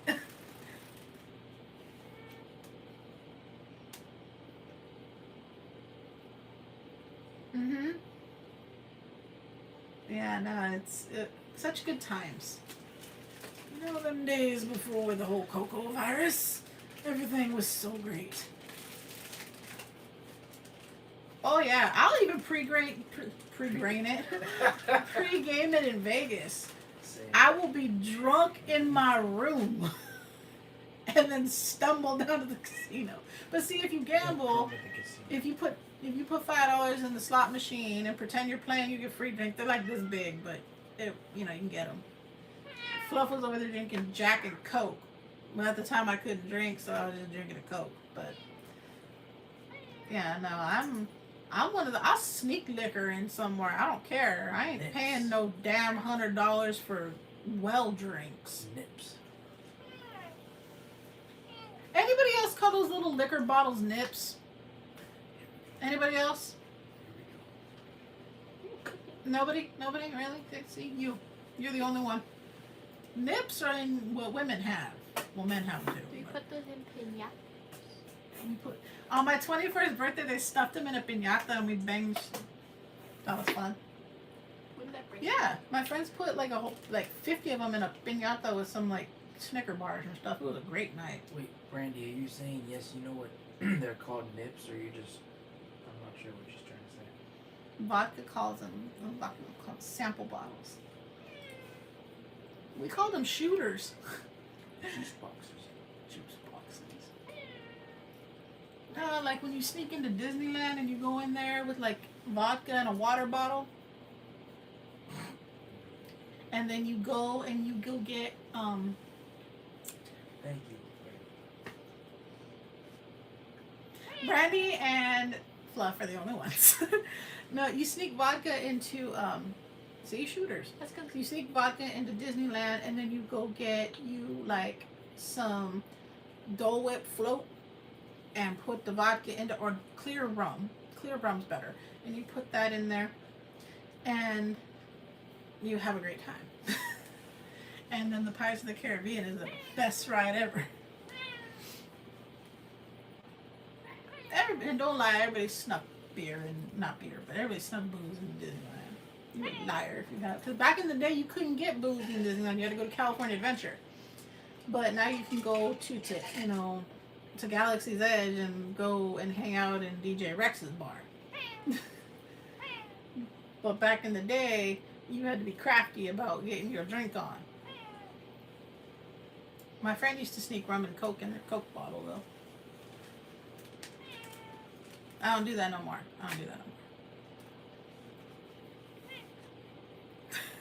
My 20s were pretty cool in some capacity. I was in school a lot. That's not a kitty, that's Puppy down there. Stop it. Alright, my loves. It has been a fun experience. You learned a lot about me. I got to hang out with a bunch of you for once. But Fluff gonna eat a sandwich. And Puppy gonna drive me crazy down here. And I'm gonna go take the rest of my face off, and then probably go and make like some broth soup or something. Because keto, I can't have ramen. See, Vodka had a sandwich. My wrap had a sandwich. That's not a sandwich, that's a wrap. You put it in a tortilla. I love you guys tons and tons and lots and lots. And I hope to see you all again next Sunday. I think what I'm going to start doing is I want to do like some tea time and then like the readings and stuff like that, and hang out a little bit, and then, you know, do the readings separately, because during the readings I don't get to talk to people very much, so it kind of sucks. I have to like basically interact on other people's streams. So maybe that we'll do that. Maybe we'll bring, you know, Adam up one of these, you know, times when he's not busy and stuff, and he can sit up here and we'll talk about his channel and stuff like that, because he has a really cool channel. If you are not subscribed to the Paranormal Polynesian, you should be. You're missing out. And I thank you all so much, and I will see you all next week. You guys take care.